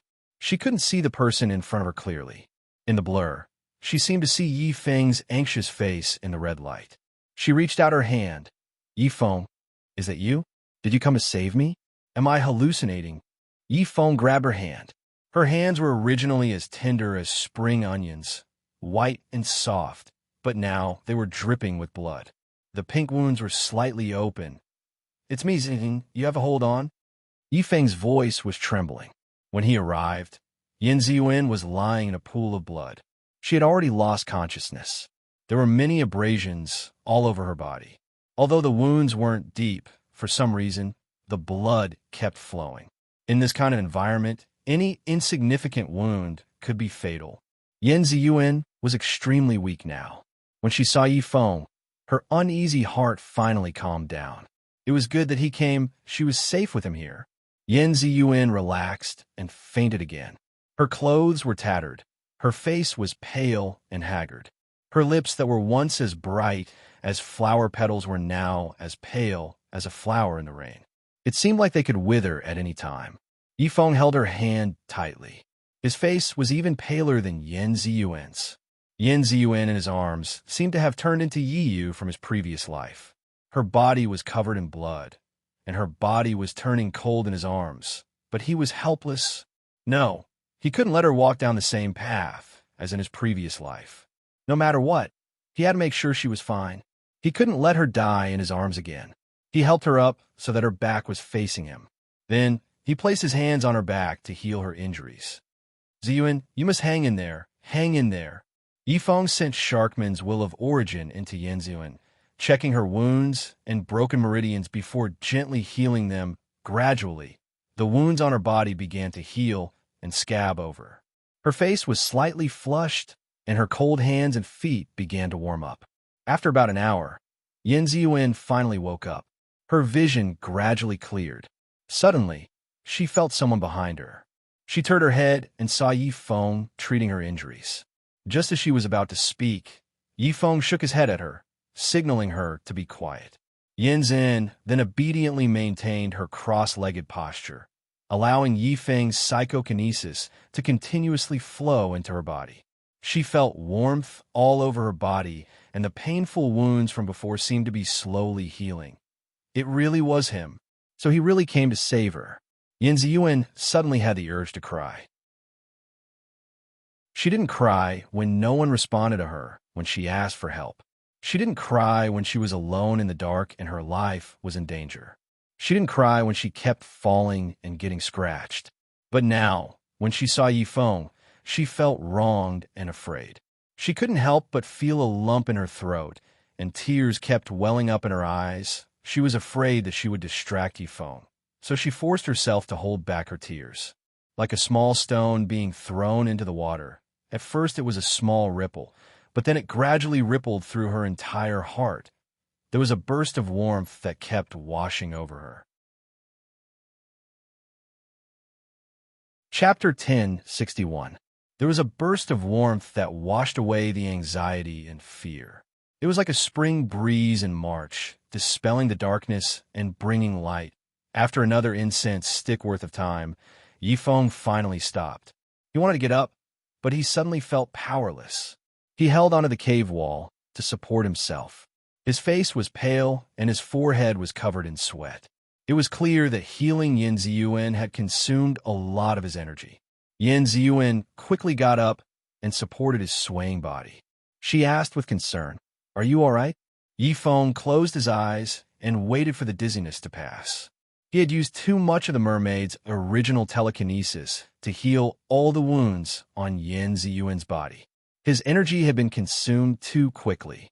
It was like losing a lot of blood, so dizziness was normal. He opened his eyes again and saw Yen Ziyuan's bright eyes looking at him anxiously. He knew that she was worried about him. His heart warmed and his voice became gentle. "I'm fine." Yen Ziyuan had been supporting Yi Feng. She was afraid that if she let go, Yi Feng would fall. Hearing him say that he was fine, her beautiful eyebrows slightly knit together. "Yi Feng, you should rest a bit more. Don't force yourself. Don't force yourself." Yi Yu had said this to him many times. Today, he had finally heard it from her mouth again. Yi Feng stared at her for a while.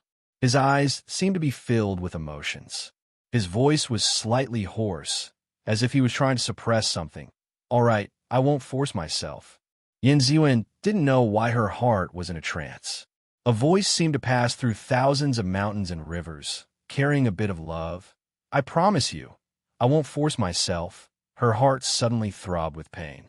This feeling was both sweet and sad, making her feel a loss. Yi Feng sat cross-legged and entered a meditative state to recuperate. Yin Ziyuan stayed by his side, quietly lost in thought.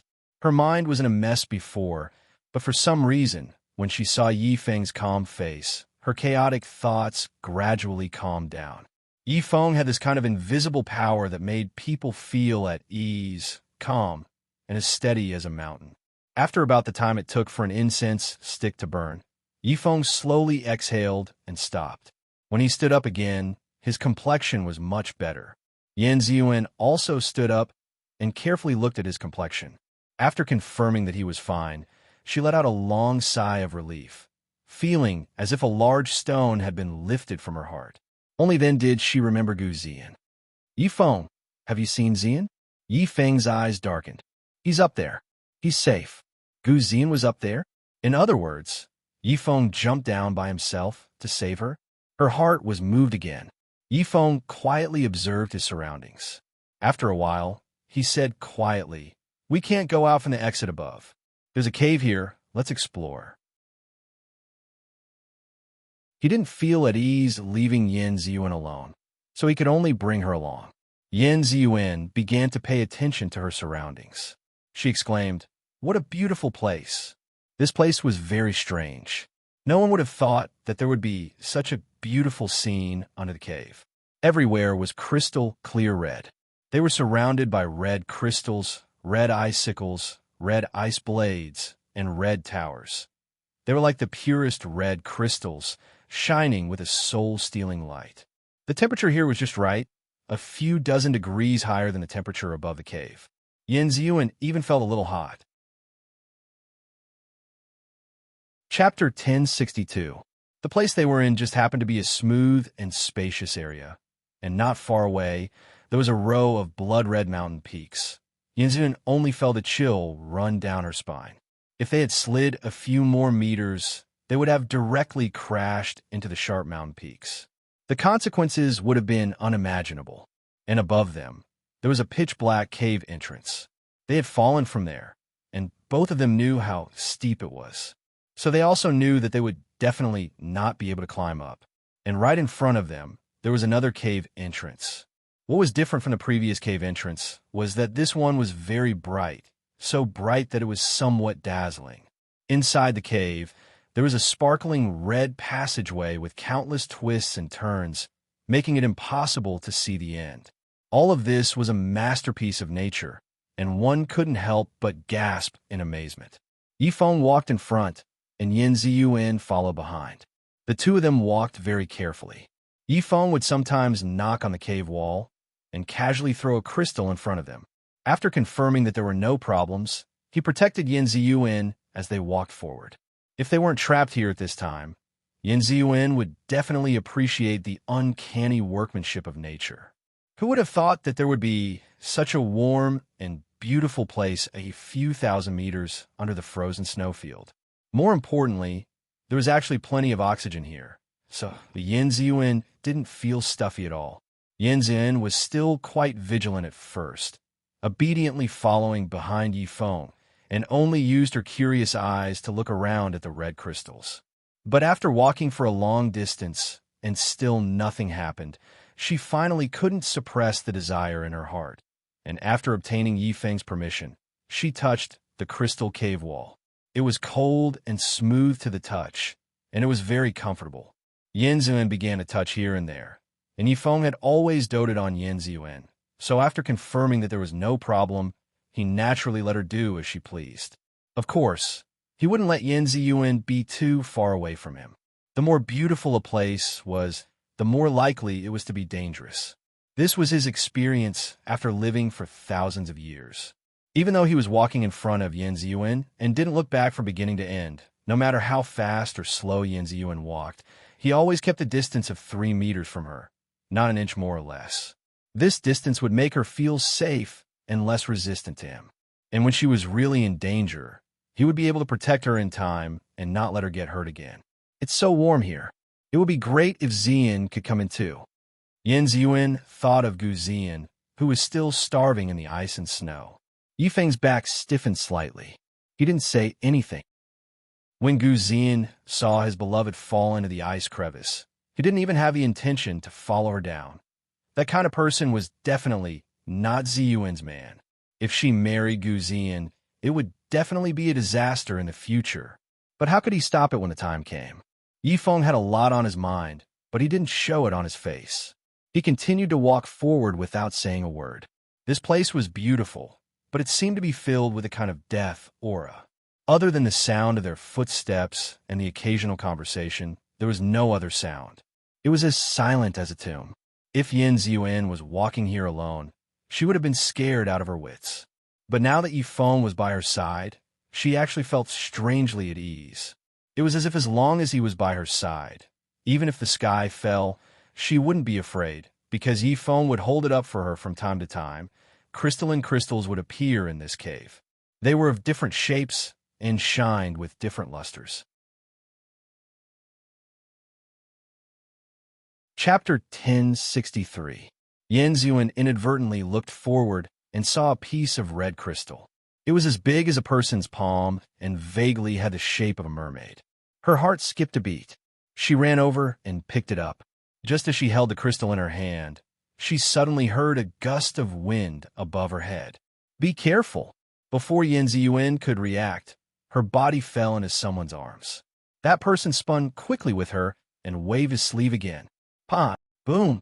An object moved half a foot and crashed to the ground. Two consecutive loud noises shook the cave, causing the ground beneath their feet to tremble. Yin Ziyuan opened her eyes in shock and found herself in Yifeng's arms. At the place where she was standing, there was a huge crystal. That crystal was slightly slanted. Obviously, it was due to Yifeng's palm. Yin Ziyuan's heart was beating fast. If Yifeng didn't move her away in time, she would have been slapped under the crystal and become a meat patty. "Thank you." She murmured in his arms and forgot to push him away for a moment. His steady heartbeat was right next to her ear, making her heart beat faster. "With me, you don't have to be polite." Yifeng let go of her and took a few steps back, still keeping a safe distance from her. Suddenly leaving his arms, Yin Ziyuan felt a little disappointed. She calmed down and looked at the big stone. Where did this stone fall from? Yifeng raised his head and looked at the ceiling. A hint of surprise flashed through his eyes. Although the cave wall above was crisscrossed with all kinds of crystals like fangs, there were no traces of it ever being broken. This big rock did not seem to have fallen from above. Then where did this big stone fall from? This big stone fell in a strange way.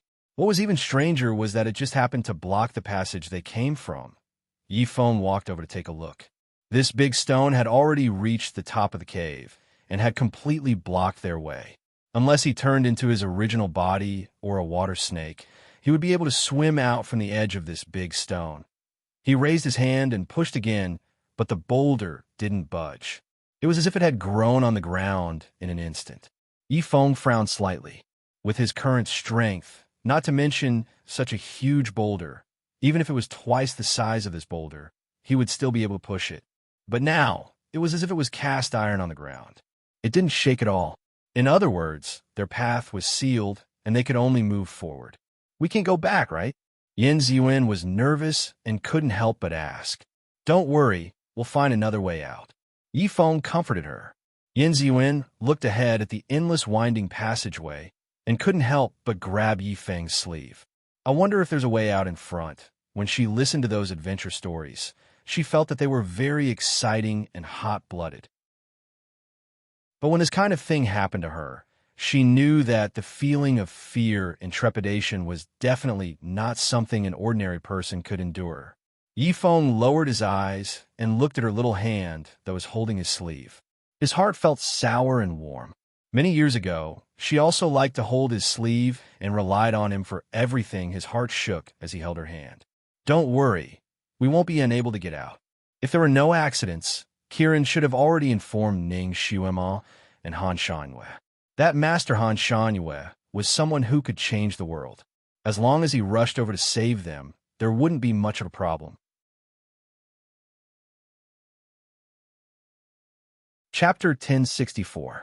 During this period of time, he just needed to protect Yin Ziyuan and not let anything happen to her. His voice had the power to calm people's hearts, and Yin Ziyuan's panicked heart finally calmed down. It was only at this moment that she realized she was still desperately pulling on Yi Feng's sleeve.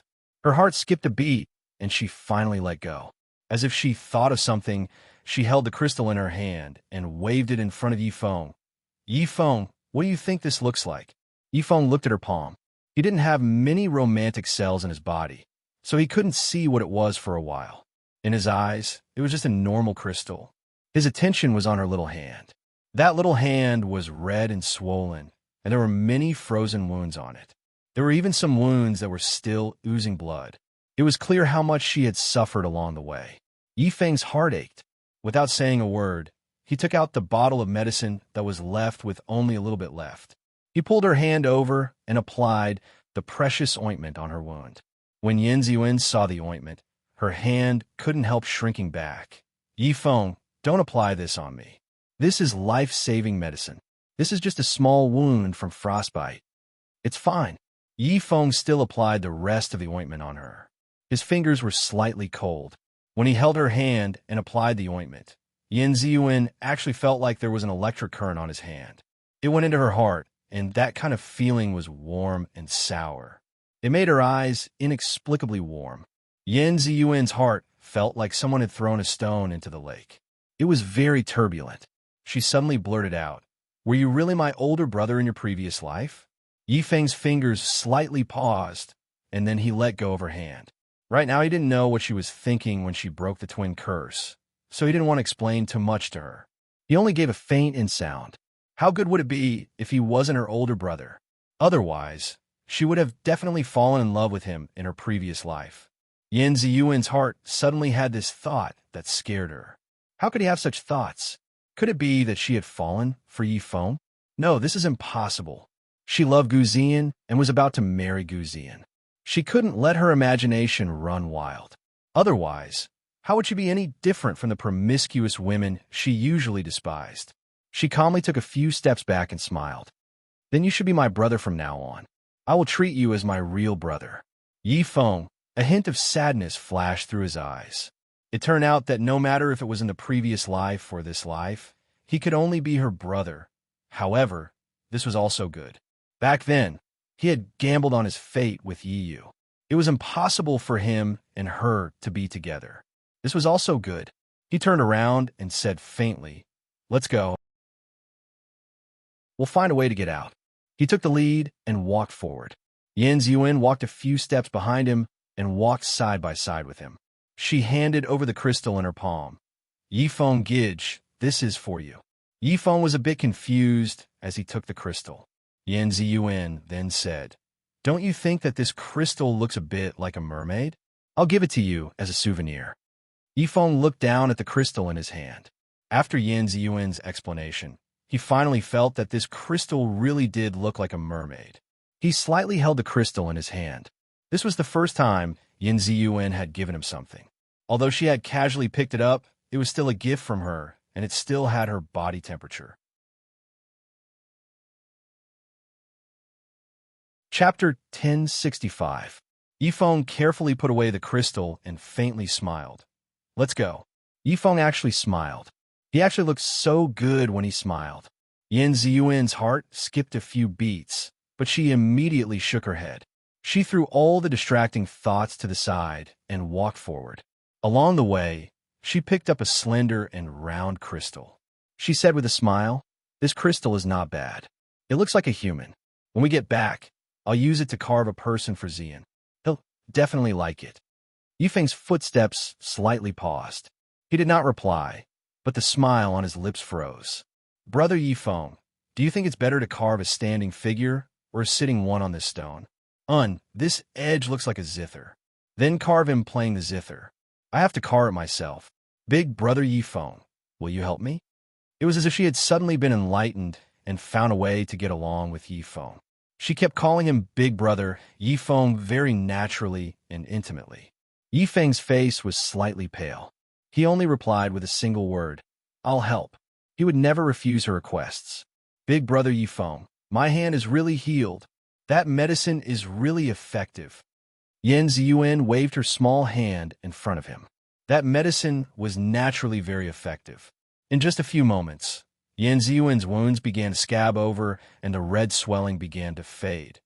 Yifeng's face finally revealed a small smile as he gave an unsound. The two of them walked forward for a while, and a narrow cave entrance appeared in front of them. Waves of heat rushed over them. After walking into the cave, Yan Ziyuan suddenly cried out in joy, "So beautiful!" The two of them suddenly opened up in front of them. There was a large and boundless cave with a fiery red river of lava flowing through it. On both sides of the lava river, there were layers of large crystal-like rocks. In the cracks of the large rocks, there were countless flowers blooming like stars. There were 7 or 8 different kinds of flowers that the two of them had never seen before, swaying in the cave. Ice flame flower. Brother Yifeng, are there any ice flame flowers here? Yan Ziyuan's voice trembled. Yifeng's heart was also surging with emotions. His eyes fell on the fiery red rocks, where several large flowers were blooming side by side. We've finally found the flower of ice flame. The flowers were a faint blue color. They were as big as bowls and were translucent. They stood out from the rest of the flowers. Icy flame flower. This was the ice flame flower that they had been searching for with all their might. Yan Ziyuan's twin curse was about to be broken. Yifeng's fingers trembled slightly. He couldn't help but glance at Yan Ziyuan beside him. Her face was also full of joy. Ziyan's illness has finally been cured. Aya, we have to find a way to inform the people outside to let Ziyan in. Shuama said that the flowers have to be eaten immediately after being plucked, but the way in has already been blocked. Where is he going to come in? Yifeng's eyes dimmed. Her heart was only thinking about Gu Ziyan. If the twin curse was broken, she would still be like this, no matter if it was good or bad. There had to be a result. That's right, Brother Yifeng. Do you have a way to contact the people outside? Yifeng slowly shook his head. We have been relying on Kiran to contact Miss Ning. Then what should we do? Wait. Yifeng only said one word. He believed that Ning Xiuma and the others would come. Yan Ziyuan sighed. It seems like that's the only way. Chapter 1066. She simply found a place a little further away from the lava river and sat down. She took out the slender crystal from her arms and a sharp dagger for self-defense. She smiled and said, "Since I have nothing to do, I'll carve a small statue of him to pass the time." Yifeng, his fingers touched the mermaid-like crystal that she had just given him. He made up his mind and handed the mermaid crystal to her. "Ziyuan, can you help me carve this first?" This crystal originally had the shape of a mermaid, and it would look more like one with a little carving. And this was perhaps the only thing she could give him. In the future, even if he couldn't be by her side, this thing would be a little comforting. Yan Ziyuan was thinking about how to carve the crystal in her hand. She didn't raise her head when she heard his words. "I'll carve yours later." Yifeng slowly withdrew his hand. Yan Ziyuan seemed to have noticed something. She looked up at him and added, "If there's still time after carving this, I'll carve yours." Yifeng didn't say anything and put the mermaid crystal back into his arms. He lowered his head and was about to tell her to be careful not to cut her hand, when suddenly he seemed to have sensed something. His face changed, and his body swept away like smoke. He flew directly to Yan Ziyuan's side. Before she could react, he picked her up and quickly retreated. Yan Ziyuan was caught off guard. The crystal in her hand fell to the ground and broke into several pieces. Yan Ziyuan, she was held in Yifeng's arms and didn't react for a moment. When she reacted, she was already a few feet away in the passage. She was stunned for a moment and looked behind her. It was calm and peaceful there. Nothing had appeared. It was just as usual. There was no danger. Her eyes fell on the broken crystal. Her heart sank and anger surged up. She suddenly struggled in his arms. "Let go of me." However, Yifeng was still hugging her. His eyes were fixed on the lava river, as if he did not hear anything. Yan Ziyuan was furious. Was this person purposely breaking the one she wanted to carve for Gu Ziyan because she didn't carve it for him first?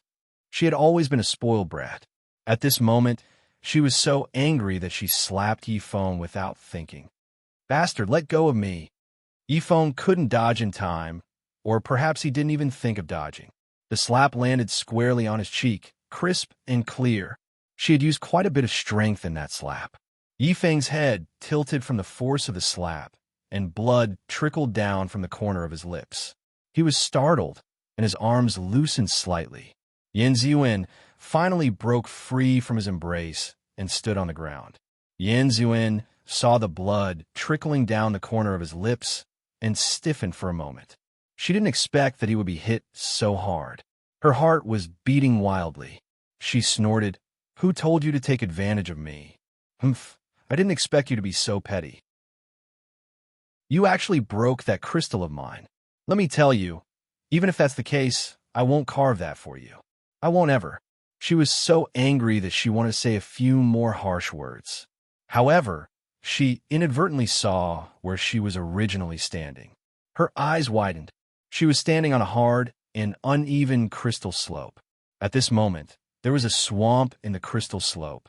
All the large rocks in the surroundings seemed to be attracted and slid into the swamp.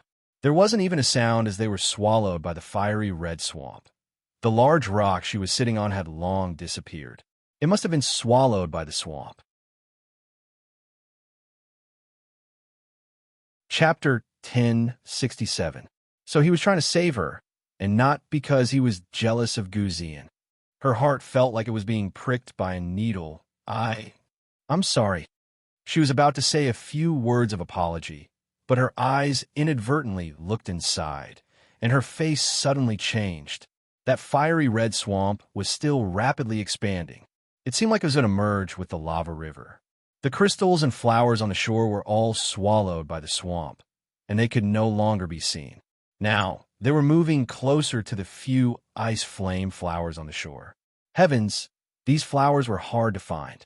If they were swallowed, it would be as difficult as ascending to the heavens if they wanted to find other flowers. Heavens, ice flame flowers! Yin Ziyuan screamed. "Don't move. I'll go pick the flowers." Yifeng quickly instructed her. His body moved, and like a bolt of lightning, he flew towards the few ice flame flowers. "You, be careful." Yin Ziyuan could not help but call out. Yifeng's figure slightly paused, and he looked back with a gentle smile. "I know, don't be afraid." Yin Ziyuan only saw Yifeng's figure flash, and he flew above the ice flame flowers. The moment he plucked the flowers, a huge fire dragon covered in dark magma patterns instantly jumped out. Yin Ziyuan instantly opened her eyes wide. What kind of monster was this? Dragon? No, this monster had a dragon's head, but its body was like a giant lizard. It looked as big as a house, and was abnormally fierce. Its pair of flaming eyes stared fiercely at Yifeng, and it raised its head and let out a low roar. The sound it emitted was very strange, and Yinzin only heard a series of beastly snoring sounds. On the other hand, Yifeng's face flushed red for a moment before turning slightly pale. This was the legendary magma fire dragon. Earth rank level 9. It was said that this beast could already summon the wind and rain, move mountains, and fill seas. As long as it broke through Earth rank level 9 and entered Heaven rank level 1, it could turn into a golden dragon and soar above the 9 heavens. This beast was almost as famous as the Qiong Qi, Swan Ni, and other ancient beasts. No one dared to provoke it. Once it pestered you, it would not rest until you were dead. Even if Yifeng was at his peak, he might not be able to defeat it, not to mention that he had already used up more than half of his telekinesis. In this state, he was even less of a match for it.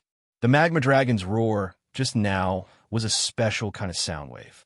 Humans cannot hear it clearly, but as Sharkmen, he could receive this kind of sound wave. The lethality of that sound wave was not small, shaking until the blood in his entire body churned. The sound waves emitted by the magma dragon were obviously a warning. It was asking him for the 3 ice flame flowers. Yifeng took a step back and put the 3 ice flame flowers into his bosom. This flower was hard to come by, so he definitely couldn't give it to this dragon. Magma Dragon understood the meaning of Yifeng's body movements and immediately became furious. With another long roar, it paused and rushed towards Yifeng with countless flames and hot winds. If Yifeng escaped by himself, with his speed, he might be able to escape from the magma dragon's pursuit. However, his and Yin Yuan's escape route had been blocked by the large rock that appeared out of nowhere, so he could only escape to the dark passage on the other side of the magma river. But now that he had Yin Yuan by his side, he couldn't bring her across the magma river. And once he escaped into the passage where Yin Yuan was, the magma dragon would definitely chase after him. Then, Yin Yuan would be in great danger. So he could only fight with all his might, and in the blink of an eye, he fought with the magma dragon until the sky turned dark. Chapter 1068. One man and one dragon, one water and one fire. Their attributes just so happened to counter each other. Although the magma dragon was powerful, its attributes were restrained by Yi Feng's attributes. Therefore, it was unable to tear apart this merman who dared to challenge its majesty. But Yi Feng was an Earth rank level 7 after all, and there was a great disparity between his strength and the magma dragon's. Every time the magma dragon spat out a huge tongue of fire at him. Although he desperately used a water column to extinguish it, he was still shaken to the point that the blood in his chest kept churning, and he almost vomited. He gritted his teeth and fought. He had no way out now. He could only fight. He couldn't let the magma dragon hurt Yin Yuan. So when he retreated in the other direction, deeper and deeper into the magma river, and the magma river was still being swallowed by the swamp. Fiery red magma emerged from the swamp, swallowing and spitting out flames. Yi Feng's figure flew as if he was flying, and spun around the crystals that were about to fall. Several times, he almost stepped on empty air and was swallowed by the fiery red swamp. Yin Yuan was scared out of her wits. She saw Yi Feng getting closer and closer to the magma river, so nervous that her heart almost jumped out. Yi Feng, come here. Don't retreat anymore. She saw Yi Feng almost stepping on the churning magma and was scared out of her wits. Finally, she couldn't help but scream. Now, in this whole place, only the tunnel Yin Yuan was in was relatively safe. Her scream didn't call Yi Feng, but it made the magma dragon look in her direction, and then a big fireball flew toward her face. Ziyuan, be careful, Yi Feng yelled as he flew over without a care for anything else. He actually arrived before the fireball and blocked in front of Yin Yuan. Originally, when he fought with the dragon, he used guerrilla tactics and didn't confront the dragon directly. Firstly, he wanted to avoid its edge, and secondly, he wanted to feel out the dragon style. But at this moment, in order to protect Yin Yuan behind him, he could no longer dodge and could only face the attack head-on. He waved his hand and set up 2 water walls in front of him to block the fireball. Boom! 2 deafening explosions rang out. The fireball hit the water wall, making an earth-shattering sound. In any case, the fireball was extinguished and the 2 water walls that Yi Feng set up were also broken. Yi Feng was also shaken to the point that his face turned pale. A mouthful of blood surged up his throat, but he forcefully swallowed it back down. Ziyuan, step back, he shouted. Yin Yuan also knew that she couldn't help it this time. She gritted her teeth and took a few steps back, but her eyes were fixed on Yi Feng. She couldn't help but say, "You be careful." Understood. Yi Feng's reply was very light, but his heart was slightly warm. Woo la la la, woo ka ka ka. The magma dragon suddenly made a series of long and short sounds. Yin Yuan didn't understand the beast language, and only felt that the sound was a little harsh, but she didn't feel anything else. But Yi Feng's face changed. He understood the beast language, and he already heard the ruthless words that the magma dragon said. Don't even think about running away. This divine beast will completely turn your bones into ashes and scatter your souls, so that you won't be able to reincarnate. Yi Feng knew that the magma dragon in front of him had this ability. If he was defeated, the 2 of them would fall into the hands of the magma dragon, and their souls would be scattered. It didn't matter if Yi Feng died. Sharkman didn't have a chance to reincarnate, but Yin Yuan did. He definitely couldn't let Yin Yuan fall into that state. So he could only win and not fail.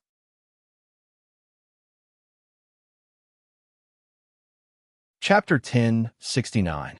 He took a deep breath and pearl-like blood beads suddenly appeared on his 10 fingers. They moved rapidly in the air as he chanted.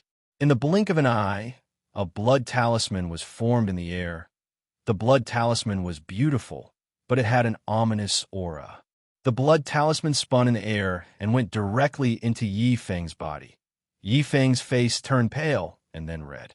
At this moment, it was as if he was injected with chicken blood. His power doubled in an instant. His pair of blue eyes were now glowing red. He once again engaged in a fierce battle with the lava dragon. Although Yan Ziyuan's kung fu was not high, she could still see the general pattern.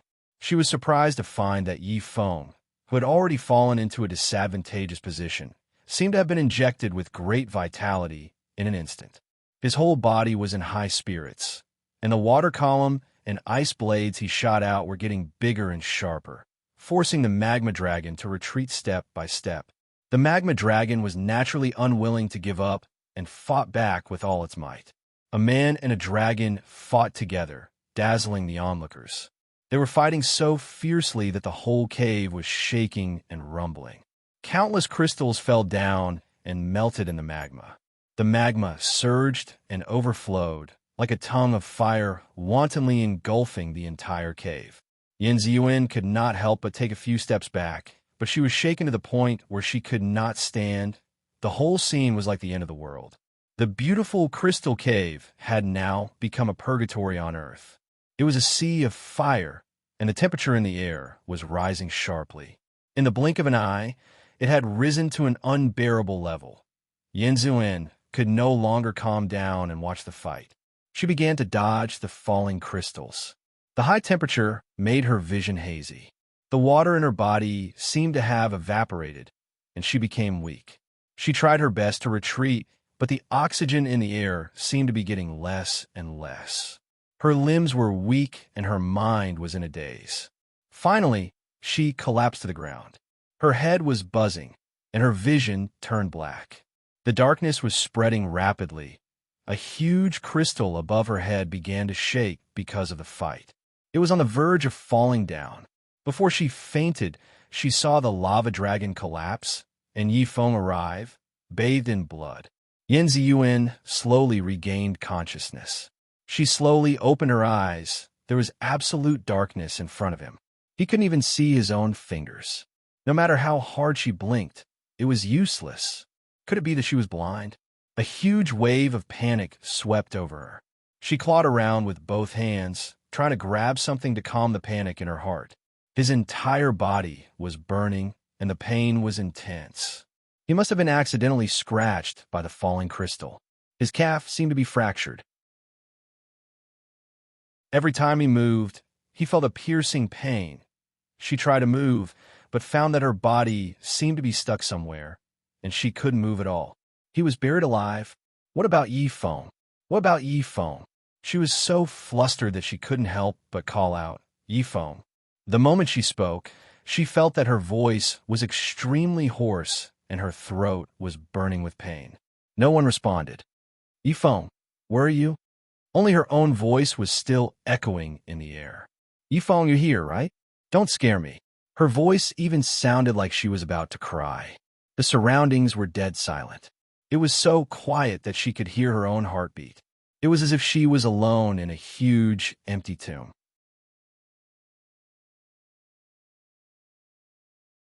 Chapter 1070. Her surroundings were deathly silent. It was so quiet that she could hear her own heartbeat. It was as if she was alone in a huge and empty tomb. No matter how much she cried and screamed, no one answered. Could it be that Yi Feng was dead? Yan Ziyuan could only move her hands in a small area. She frantically groped around. She was surrounded by large stones. Some were sharp, some were round, and some were squeezed around her. She was stuck in the gap between the stones and could not move at all. At this time, she finally understood that she was really buried underground. The shadow of death hung above her head. Yi Feng, Yi Feng, Yi Feng, where are you? The great fear made Yan Ziyuan's voice choke with sobs. It was somewhat shrill and mournful. Could it be that she was buried here by herself? Was Yi Feng already dead? No. Her hands frantically groped around. Yifeng, answer me. Don't ignore me. I'm scared. I'm telling you. I'm scared. Suddenly, there was the sound of stones crashing around her. A hand gently held her frantic and trembling hand. She was startled. Then, like a drowning person, she tried to hold on to a piece of driftwood. Yifeng, is it you? That hand held her again. Although the strength was light, it was firm. A hoarse voice came, but it was calm as usual. Don't be scared. It's me. It was Yifeng. He was still alive. Yin Ziyuan's heart, which had been hanging in the air for a long time, finally calmed down a little. Tears flowed out of her eyes. She held his hand tightly, as if she had finally found someone to rely on. She felt wronged and frightened at the same time. Are we buried alive? How are you? Yifeng's wet palm gently patted her small hand. I'm fine. His hand was cold and wet. Yin Ziyuan became nervous again. She wanted to touch his hand. Why is your hand so wet? Is it blood? Is it blood? Are you injured? Is it serious? Is it serious? She and Yifeng were separated by a few rocks. Yifeng's hand was forcibly squeezed through the cracks. She couldn't see Yifeng's expression clearly and couldn't check his injuries. Her heart was in her throat again. Yifeng slowly withdrew his hand and said indifferently, No, this is magma dragon's blood. Yifeng's voice was still calm, and his breathing was also very stable. It didn't seem like he was injured. Yin Ziyuan finally breathed a sigh of relief. She placed her hand back into Yifeng's. Yifeng, can you hold my hand? I'm scared. Her voice was weak and tentative. It sounded like she would break down if Yifeng rejected her. However, deep in her heart, she firmly believed that Yifeng would not reject her. Yifeng had never rejected any of her requests. Even if it was an unreasonable request, Yifeng would do it for her without saying a word. Yifeng gently held her hand, making Yin Ziyuan feel a lot more at ease. However, her body was still trembling slightly. Yifeng held her hand a little harder and said in a coaxing voice, Xin, don't be afraid. I'm here. Don't be afraid. I'm here. When the monster opened its mouth, he hugged her and gently covered her eyes. He said softly, Don't be afraid. I'm here. The wind and snow were merciless. When the sled was about to collapse, he patted her and used his body to warm her. He comforted her, Don't be afraid. I'm here. Now, they were buried under rocks nearly 10,000 meters deep in the ice field. No one knew that when she was struggling in pain, it was his calm voice that gave her the courage to live. Chapter 1071. This sentence seemed to have a magical power. Every time Yifeng said it, Yin Ziyuan would feel inexplicably at ease. Every time she was in danger and scared, it was Yifeng who saved her time and time again, comforting her time and time again. Yifeng, why are you always so good to me? But I already have Zian. I will end up with Zian in the end. What are you going to do? What are you going to do? How am I going to repay your love? Yifeng, I wish I could split myself in two. Yin Ziyuan's tears flowed out of her eyes like pearls from a broken necklace. They fell one by one, wetting her cheeks and falling onto the rocks beside her, slowly disappearing. One of the tears seemed to fall onto Yifeng's hand. He immediately pulled it back as if he had been scalded. Yin Ziyuan was shocked. She fumbled around and grabbed his hand. Her voice sounded like she had been greatly wronged. Yifeng. Yifeng's hand fumbled around to wipe away Yin Ziyuan's tears. But no matter how hard he tried, he couldn't wipe them all away. He sighed and said in a slightly hoarse voice, Ziyuan, don't cry. I'm fine. I won't let anything happen to you. He suddenly coughed. Although he tried his best to suppress it, he couldn't stop for a while. Yin Ziyuan opened her eyes wide. She wanted to see Yifeng's condition clearly, but it was still pitch black. Yifeng, what's wrong with you? You are seriously injured, aren't you? Does it hurt? Why can't you stop coughing? Her tears seemed like they were about to gush out again. Yifeng had already stopped coughing. His voice sounded weak, but this weakness disappeared in an instant. He said lightly, I'm fine. It's just a flesh wound. I accidentally breathed in the dust that floated down just now, so I coughed a few times. Dust? Maybe so. Yin Ziyuan's chaotic mind calmed down a little. She held Yi Feng's hand tightly, as if she wanted to draw courage from it. She held his hand, not daring to let go. She could feel that Yi Feng was really by her side. In this dark underground, she was not alone. Yi Feng was with her. She felt that her chest was a little stuffy, and the huge rock that was pressing down on her made it hard for her to breathe. She really wanted to push the big rock away, but she didn't have the strength. Yi Feng, will we die here? No, Ziyuan, you have to hold on.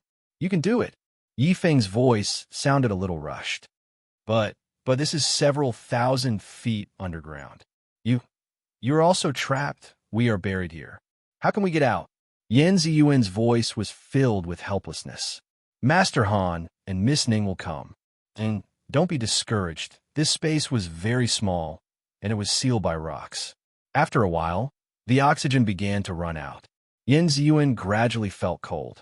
The stuffy feeling in her chest became more and more intense. Her head also felt a little dizzy, as if she would fall asleep in the next second. She muttered softly, Yi Feng, I'm so sleepy. Yi Feng suddenly tightened his grip on her hand. Zin, you can't sleep? Yan Ziyuan woke up for a moment. I don't want to sleep either, but I'm really sleepy. Can I sleep for a while? Yi Feng patted her hand. His usually calm voice finally had a trace of panic. He finally became talkative.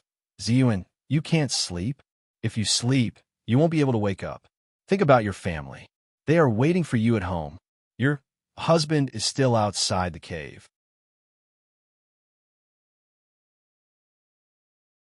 Chapter 1072.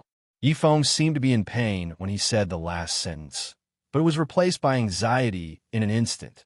Ziyuan, wake up. Yes, Zian was still waiting for her.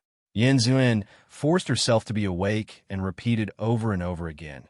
Father is still waiting for me. Zian is still waiting for me. I can't sleep. I can't sleep. Her voice gradually became softer. She suddenly felt a sharp pain in her finger, which made her sober for a moment. She seemed to have suddenly remembered something. That magma dragon? Dead. Yi Feng answered succinctly. Yan Ziyuan breathed a sigh of relief. Then what about the ice flame flower? It's with me. Yan Ziyuan breathed a sigh of relief again, but she was still worried about another thing. If we pluck it in advance, will it lose its effect?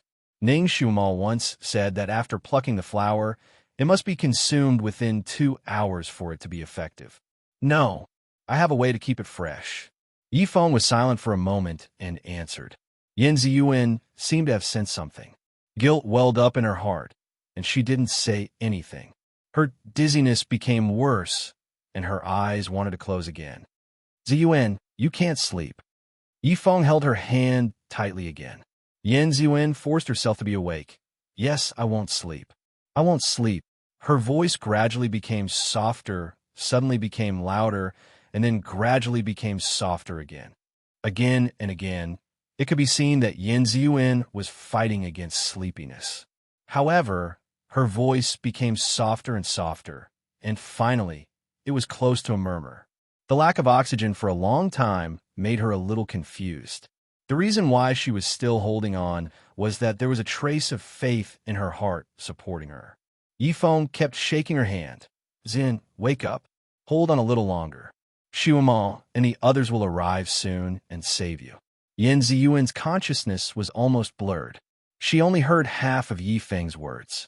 Suddenly, she trembled and became clear-headed for a moment. We have to go out together. Yi Feng paused for a moment, then softly replied, Okay. Yan Ziyuan seemed to have become delirious. She just subconsciously repeated, Go out together. Go out together. Yi Feng, we have to go out together. Yi Feng grabbed her hand and suddenly exerted force. Pain swept through her body in a flash. Yan Ziyuan suddenly woke up. Yi Feng, what are you doing? Ziyuan, let me sing a song for you. Don't sleep anymore, okay? Yi Feng wanted to sing. She had never heard Sharkman sing before. It must be beautiful, right? Yan Ziyuan shook her head and tried to wake herself up. Okay, I won't sleep. Ooh, the sea breeze blows, walala. The waves roll, I pull the sea breeze to play on the swing. Yifeng's voice had the tranquility and beauty of the deep sea. It seemed to resonate with the surrounding stone walls. His voice echoed in this small space, with a sense of emptiness and loneliness. Yin Ziyuan only felt her heartache. Countless images flashed through her mind. The background was dark blue. She seemed to see an indescribably beautiful mermaid singing in the deep sea, which strangely overlapped with Yifeng's voice and echoed. Just as she was about to touch it, these images scattered like shooting stars, and she could no longer find any trace of it. Yan Ziyuan couldn't help but hum along. Ooh, the sea breeze blows, walala, the waves roll, I pull the sea breeze to play on the swing. After an unknown period of time, there was suddenly a small sound above her head.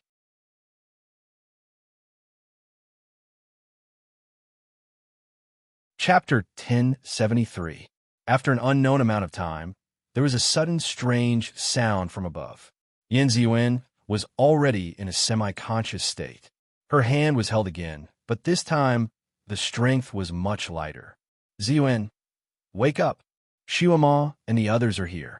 Xiuema and the others are here. Yin Ziyuan shook her head and opened her eyes, but they were still pitch black. There was nothing out of the ordinary. She said in a daze, Yifeng, you must be hallucinating. Suddenly, there was another muffled sound from above. It sounded like someone was moving rocks. This time, Yin Ziyuan heard it too. She forced herself to stay awake and shook Yifeng's hand excitedly. Yifeng, they're here. They're here to save us. Then she shouted, Xiuema, we're here. She tried her best, but her voice was still as soft as a mosquito's. The muffled sound from above suddenly stopped. Yin Ziyuan seemed to hear a clear voice. Oh my God, Guru, they're really buried underground. Quickly move these rocks away. Let's save them quickly. There seemed to be fewer and fewer rocks above, and there was more and more oxygen. Because of the large amount of oxygen entering her lungs, she felt a slight swelling pain. Her dizzy mind gradually cleared up.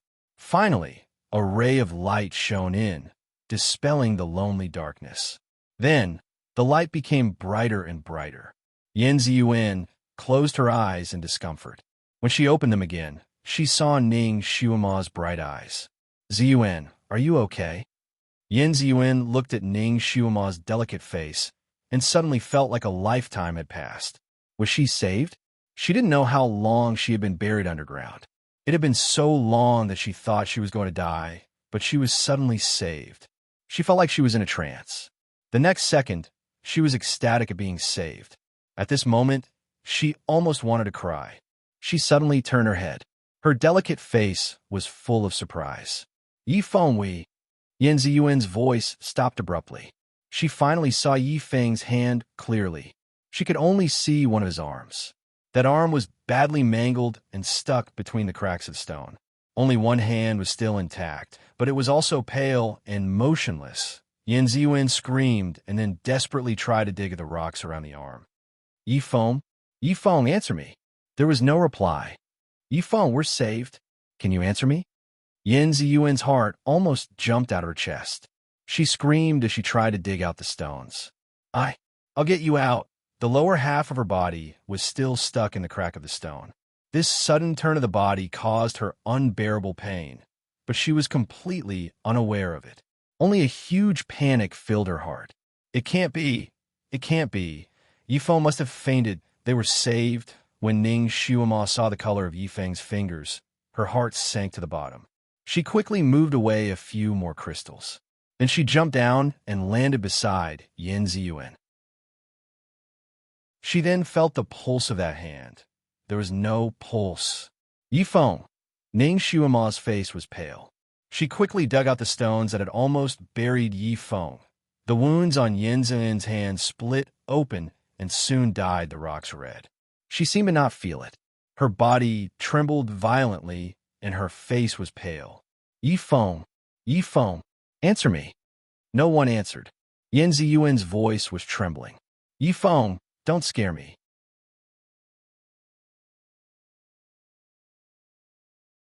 Chapter 1074. Shun Julie suddenly appeared beside Ning Xiuema and pulled her up. With a wave of his hand, a gust of wind blew past. The rocks in front of Yan Zun suddenly trembled, and cracks spread all over the rocks. With a gentle blow of the wind, the rocks silently shattered into thousands of pieces and fell down like rain. Yi Feng's figure was finally fully revealed in the fragmented stone foam curtain. He lay quietly in a large pool of blood. His clothes were tattered, and his body was covered with hideous wounds. There was not a single piece of undamaged skin. His blood seemed to have long dried up, leaving behind streaks of dry blood. His eyes were tightly shut, and his face was as pale as snow. He did not move at all. Yan Ziyuan was petrified. After a while, she slowly walked over step by step and pushed Yifeng's body. Her voice trembled as she said, "Wake up! We are saved." Yifeng still did not move. Yan Ziyuan was naturally unwilling to give up and pushed him again. "Yifeng, don't scare me. Wake up! Wake up!" No matter how she pushed, Yifeng did not move. He lay there quietly with his eyes closed and his long eyelashes drooping. It was as if he had fallen asleep. Yan Ziyuan's hands and feet were inexplicably trembling. They were extremely cold. Her heart felt as if it was suspended above an ice abyss and would fall at any moment. She suddenly turned her pleading gaze to Ning Xiuema. "Xiuema, he fainted, right? He was just talking to me and singing for me. He must be too tired and has fainted, right? Can you wake him up? Once he wakes up, we can go out." Ning Xiuema's face became even paler. She did not give up and checked Yifeng's pulse, then his neck. She lifted his eyelids and looked at his pupils. Her fingers were also trembling. Yifeng did not have a heartbeat, no pulse, and his pupils were dilated. All the signs pointed to one thing. Yifeng was already dead. She was still too late. She had rushed here with all her might, but it was still too late. She suddenly turned around and grabbed Shun Julie's hand tightly. "Guru, you have a way, right?" Her gaze was like fire, carrying a final glimmer of hope. Shun Julie's heart sank. He held her waist tightly and shook his head slightly. If it was an ordinary person, even if they died, he could go to the underworld to capture their soul and revive them. However, Yifeng was Sharkmen, and Sharkmen only live for one lifetime. Their souls did not return to hell. Once Sharkmen died, their souls would automatically disperse and transform into the sea breeze. Even the Almighty couldn't do anything about it. She could only watch helplessly as another friend of hers left her. Although she had experienced many life and death situations, at this moment, her heart was in great pain. Yifeng had actually died just like that. He was afraid that he would die with regret in his heart. He didn't even see what Yan Ziyuan looked like when she broke the twin curse. How could this be? Gu Ziyan, the main culprit, was still alive and kicking, while Yifeng, such a good Yifeng, had died an unnatural death here. Ning Xiuema felt a fiery rage burning in her heart. She clenched her fists tightly and didn't say a word. Yan Ziyuan looked from one to the other. The more she looked, the more frightened and flustered she became. "Xiuema, but he can't wake up now? You're a divine doctor. You must have a way, right? Divine doctors can't save the dead." Ning Xiuema blurted out with an inexplicable anger. "Yifeng is already dead." Chapter 1075. Yan Ziyuan suddenly opened her eyes wide and her body swayed. She shook her head desperately and said in a shrill voice, "I don't believe it. I don't believe it. He can't be dead. He must have just fainted. He was just talking to me, telling me not to be afraid and saying that he wanted to go out with me." She reached out her hand and covered some of the wounds on Yifeng's body that were still bleeding. Her other hand searched Yifeng's body for something. Ointment. So many wounds. Yifeng must be in a lot of pain. I need to apply ointment quickly. Ning Xiuema. She didn't know what to say for a moment. Yan Ziyuan found a small red bottle on Yifeng's body. Her eyes lit up and she hurriedly opened it, only to find that the medicine in the small bottle had already been used up. Her tears finally fell. "Xiuema, what should we do? We've used up all the medicine. What should we do? What should we do?" She was like a lost child who had been abandoned. Her whole body was trembling and tears stained her eyelashes. She suddenly grabbed Ning Xiuma's hand again. Xiuma, you must have more medicine, right? Can you give me another bottle? His wounds are still bleeding. He must have fainted after losing so much blood. It'll be fine if we stop the bleeding. Your medicine is very good at stopping bleeding. Give me another bottle. Give me another bottle. She anxiously pulled Ning Xiuma's hand and knelt down. I want to apply medicine for him. Seeing Yin Ziyuan like this, Ning Xiuma's fingers clenched tightly. Although she tried to sound calm, there was a slight tremor in her voice. Ziyuan, it's useless. Yi Feng is already dead. No matter how good the medicine was, it wouldn't have the effect of bringing the dead back to life. Yin Ziyuan stared blankly at Ning Xiuma, as if she didn't understand her words or refused to understand. She was stunned for a moment and shook her head violently. No, of course not. How could Yi Feng die? He's so powerful that even Magma Dragon was defeated by him.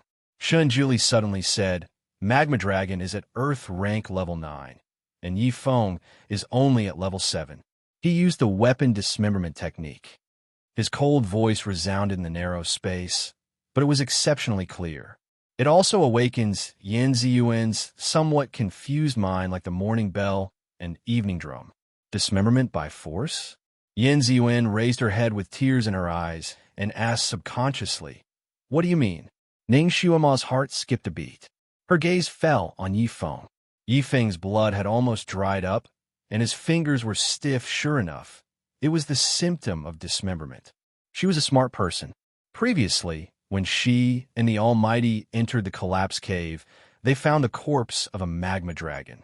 Naturally, she knew how powerful this magma dragon was. She thought that Yi Feng and Yin Ziyuan were killed by this magma dragon. She almost cut open the magma dragon's stomach. Later, when she calmed down and checked the magma dragon's injuries, she saw that its body was full of wounds. It was obviously killed by someone. At that time, Ning Xiuma was still wondering how Yi Feng's kung fu had improved so much. So that was why. It turned out that he used the weapon dismemberment technique. Yi Feng wanted to see Yin Ziyuan break the twin life curse. He had been enduring all kinds of injustice just to see Yin Ziyuan return to normal. These few days, he must have been dreaming of finding the ice flame flower and seeing her eat it. If it wasn't a critical moment, he wouldn't have chosen this path. How desperate was he when he used the weapon dismemberment technique? How helpless was he? Ning Xiuma's heart was blocked by a hard knot. Chapter 1076. Ning Xiuma's gaze fell on Yin Ziyuan. She couldn't help but share some knowledge with her. Execution can double a person's psychokinesis for the time it takes to burn a stick of incense. But once the time limit is over, the person will completely disappear from this world. That is to say, Yi Feng's soul has already dissipated half an hour ago. After saying the last sentence, she finally couldn't continue. Yin Ziyuan was stunned. The scene of Yi Feng fighting with Magma Dragon flashed through her mind. Her body trembled slightly. Yi Feng, how could it be? How could it be? No, it can't be. It can't be like this, she suddenly screamed. No, you must have seen wrongly.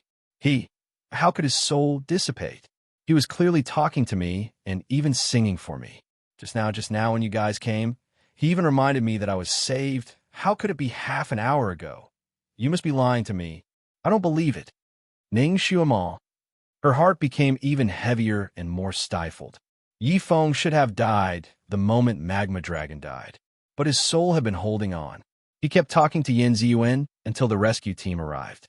Finally, he couldn't hold on anymore. Just how strong was his obsession. Ziyuan, how lucky you are to have Yi Feng's love. How unlucky you are to have mistaken a fish eye for a pearl. For Gu Ziyan, you hurt Yi Feng who loved you for 2 lifetimes. Although there wasn't much logic in love, and although Ning Xiuma knew that Yin Ziyuan was affected by the twin life curse, she still felt bad for Yi Feng. Ning Xiuma couldn't help but sneer because he was worried about you. He was afraid that you would be lonely and afraid that you would be scared. Yin Ziyuan's face turned pale. She felt like there was a row of steel needles piercing her heart. Her heart tightened into a ball and seemed to be convulsing in pain. For the first time in her life, Her heart hurt so much. When she heard that Gu Zian's life was in danger at the wedding, she didn't feel so much pain. Yin Ziyuan sat there paralyzed. Her pretty face was full of pain and confusion. How could it be? Her gaze fell on Yifeng. The 3 flowers of ice flames were blooming beautifully in the pool of Sharkman's blood. They were nourished by the blood. Not only did they not wither, but they also became more crystal clear. Finally, Yan's eyes to the world, and she looked at it. Her hand was trembling. She almost couldn't hold it. And her fingertips, she was pale. Her heart hurt. Her heart was so painful. It was so painful, it was like it was being cut inch by inch. If S.E. Feng's to look, was Xiao.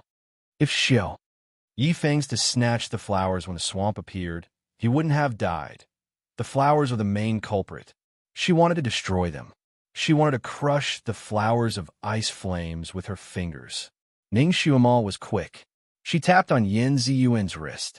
Yin Ziyuan's wrist went numb. Her reaction was slow, so Ning Xuema easily snatched the flowers from her hand. The flowers can't be destroyed. Ning Xuema spat out a few words. The flowers were exchanged with Yi Feng's life. They hadn't been used yet. Yin Ziyuan sat on the ground. She finally reacted and murmured, "Yes, the flowers can't be destroyed. Finn still needs them to save his life. Now that I have the flowers, I should be happy. I should be happy." She seemed to be trying to hypnotize herself. I should be happy. Chapter 1077. Yin Ziyuan staggered to her feet and tidied up her messy hair. I should be happy. She staggered again and squatted down. But why does my heart hurt so much? I didn't feel this much pain when Zian was dying. Why? Zian. Yes, he was the real culprit. There seemed to be a fire burning in Ning Xuema's heart. With a bang sound, it sprang up. She used the sensing technique to contact Kiran. Kiran's anxious voice immediately came through. Master, how is it? Is Yin Ziyuan still alive? Ning Xuema said coldly.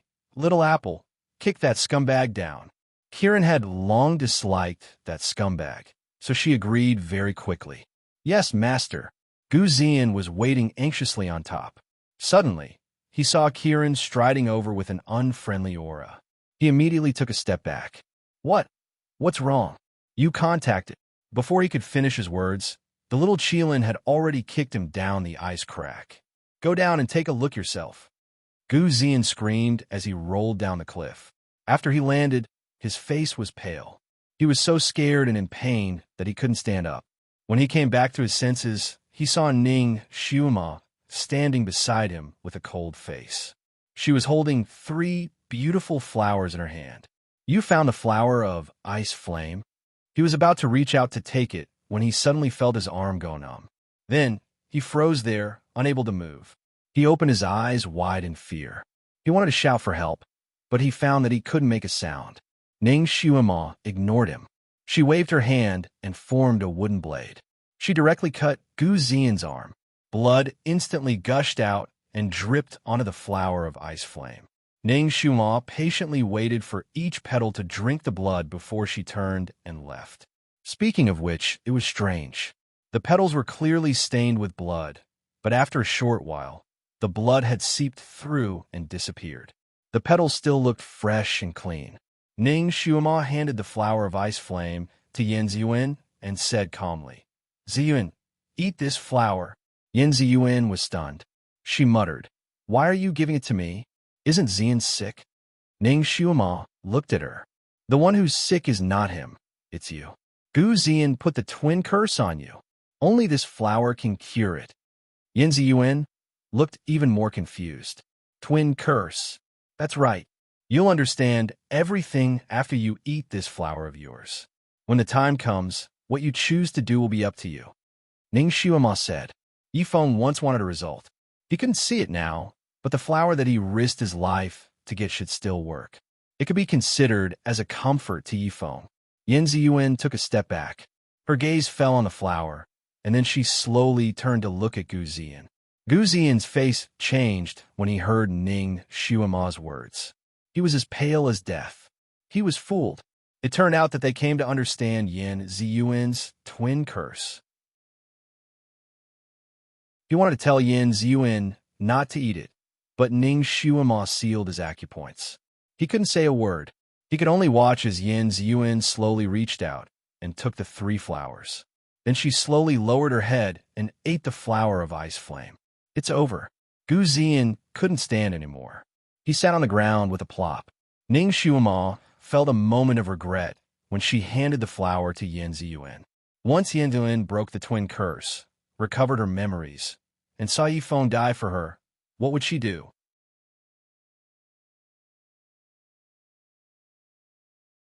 Chapter 1078. When Ning Shuima handed the flower to Yin Ziyuan, she had a moment of regret. Once Yin Ziyuan broke the twin life curse and recovered her memories, what would she do if she saw that Yifeng had died for her? But she immediately made up her mind and handed the flower to Yin Ziyuan. She definitely couldn't let Yifeng die in vain. She couldn't let Yin Ziyuan marry that scumbag. Seeing Yin Ziyuan slowly swallow the ice flame flower, she suddenly felt a sense of nervousness. Time passed second by second, but Yin Ziyuan was still sitting there calmly. Her face was getting paler and paler, and even her lips were drained of blood. She looked down at Yifeng, who was lying next to her, and her body began to tremble. Her hand trembled as she touched Yifeng's face. It was cold to the touch, as if her heart had sunk to the bottom of the sea. The coldness seemed to have scalded her fingertips, and she quickly moved away. Then she gently touched his eyebrows, his slightly closed eyes, and his high nose. Her voice trembled strangely, as if she was crying and laughing at the same time. "You're really dead? You're really dead?"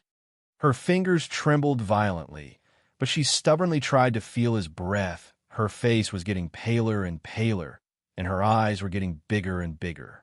She suddenly picked him up and hugged him tightly in her arms. She shook Yifeng's body vigorously and gripped his arm tightly. "I don't believe it. I don't believe it. How can you die? Wake up for me. If you die, I'll immediately marry someone else. I'll be with someone else for the rest of my life. I'll never look at you again. I'll never look at you again. I'll never remember you again. Yifeng, do you hear me? Wake up. Wake up. I won't allow you to sleep again. I won't allow it. Do you hear me?" Of course, Yifeng didn't wake up and didn't move. No matter how much she threatened or cried, he would never wake up again. After he finished speaking, he abandoned Yifeng and walked towards Ning Shuima. "Shuima, let's go. Let him continue pretending to be asleep. I don't want to talk to him anymore." Ning Shuima was pulled a few steps forward by her. Just as she was about to say something, she saw Yin Ziyuan's eyes were empty, her face was pale, and her footsteps were getting slower and slower. Finally, Yin Ziyuan staggered and stopped. She slowly turned around, and her gaze fell on Yifeng. Ning Shuima's eyes fell on Yin Ziyuan's calf. "Ziyan, your leg is injured." Yin Ziyuan stared blankly at Ning Shuima, then looked down at her calf. Her calf was mottled with blood, and she hadn't had time to bandage it. She suddenly staggered back and sat beside Yifeng. "Yifeng, my leg is injured. It hurts. It really hurts. Get up and bandage it for me." She looked at him attentively, waiting for him to be like how he was in the past. Every time she was injured, he would be so heartbroken. He would count her carelessness and bandage her carefully. In the past, every time he was angry with her and ignored her, she would suffer a small injury and then run to his side to show him her grievance. He would sigh and bandage it for her. Now that her leg was injured to this extent and the blood almost dyed her pants red, he wouldn't look at her or comfort her anymore. There was no one else in this world who cared about her as much as he did. He would never open his eyes to look at her again. Yin Ziyuan waited for a long time, but he didn't respond. She didn't give up and held his hand, pulling his hand to her leg. "Brother Yifeng, I'm really injured. Feel it."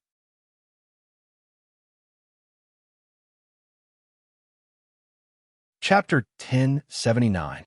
It was this pair of hands that had hugged her in the most dangerous time.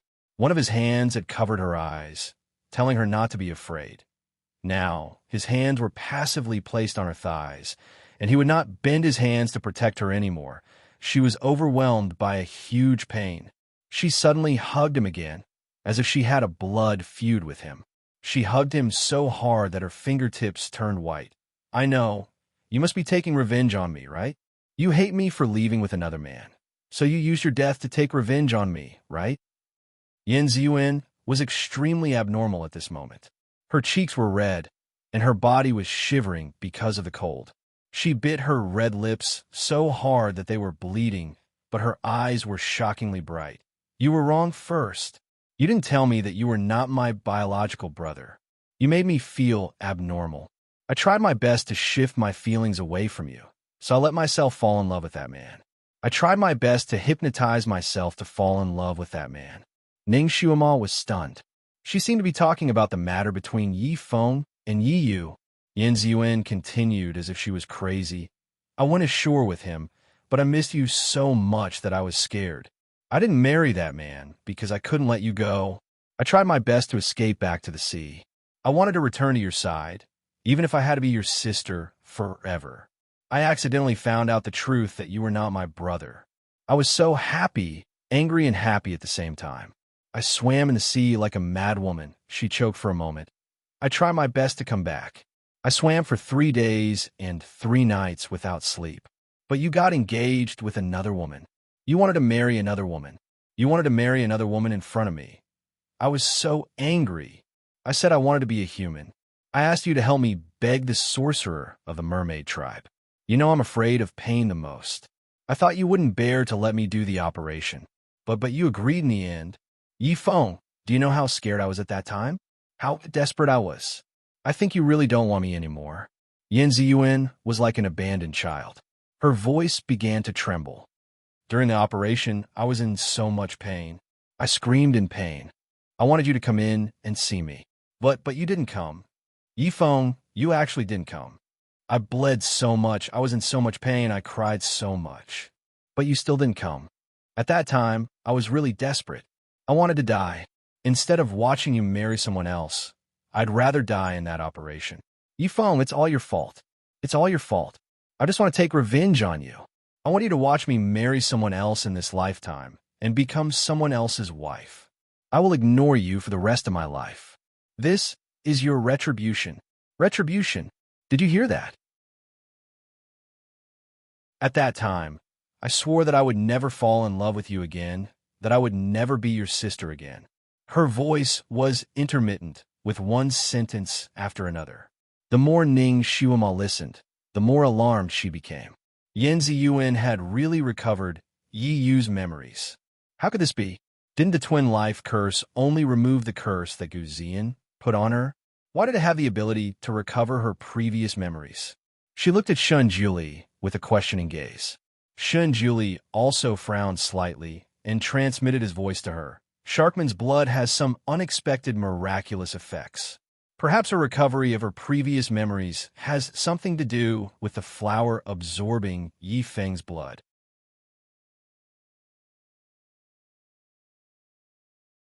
Chapter 1080. Ning Xuema felt as if there was a stone in her heart.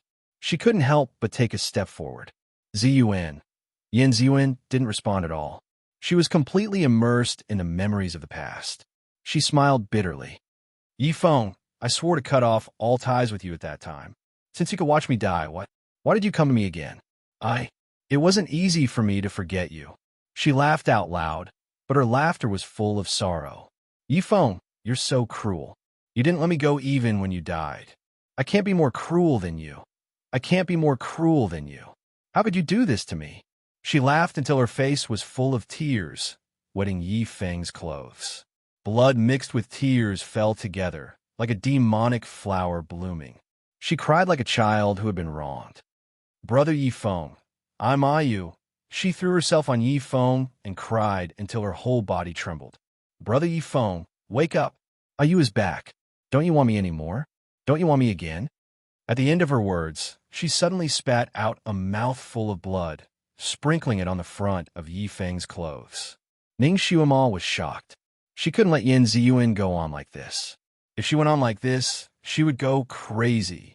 Ning Xuema walked forward and pulled her up without any explanation. Ziyuan, don't cry. Don't cry. She forcibly held her in her arms and sent her psychokinesis to calm her almost boiling blood. Yin Ziyuan wanted to throw herself back on Yifeng, but she wasn't as strong as Ning Xiuma. She struggled a few times but couldn't break free from her grasp. Let go of me. Let go of me. I wanted to wake up. I wanted to talk to me. Yin Ziyuan struggled under Ning Xiuma's hands like crazy and shouted crazily. Her eyes were red and filled with madness. Ning Xiuma's heart sank. She steeled herself and raised her hand to slap her. Yin Ziyuan, wake up. Yifeng was dead. He was dead. Did you hear that? Even if you don't want to admit it, he's already dead. Wake up. This was a resounding slap. Yin Ziyuan shuddered, as if she had been woken up from a nightmare. She stopped yelling and stared blankly at Ning Xiuma for a moment before slowly turning her head to look at Yifeng on the ground. It was as if she had been drenched in ice and snow from head to toe. She slowly squatted down and hugged her knees with her arms. Her long hair draped over her shoulders as she curled up and trembled slightly. She muttered, "Yes, he's dead. He doesn't want me anymore." Ning Xiuma looked around. The cave had just collapsed, and there were signs of it collapsing again. This place was not safe. She took a deep breath and pulled Yin Ziyuan again. "Ziyuan, wake up. Let's bring Yifeng up, okay? That way he can rest in peace." Rest in peace. These words agitated Yin Ziyuan again. Her body suddenly stiffened and she slowly raised her head. Her gaze fell on Yifeng again and she said softly, "We sharkmen go to the sea to rest in peace." Yifeng loved the sea deeply. If it wasn't for looking for her, he might not have come to the land for the rest of his life. As a result, he died in a foreign land. Ning Xiuma closed her eyes. "Okay, I know a path that leads to the sea. Let's go." She was about to step forward and carry Yifeng on Akiran's back when Yin Ziyuan bent down before her. She struggled to carry Yifeng and move him out step by step. She was petite, and it was already difficult for her to carry Yifeng, let alone carry him. After a few steps, she fell heavily to the ground. You're tuning into the Romance Rendezvous YouTube channel. We're so grateful for your support, and don't forget to subscribe to join us on this incredible journey through captivating stories. Your generosity through donations truly makes a world of difference, as it's the primary source of revenue that allows me to expand and enhance this channel for you. Thank you from the bottom of my heart for being a part of this adventure.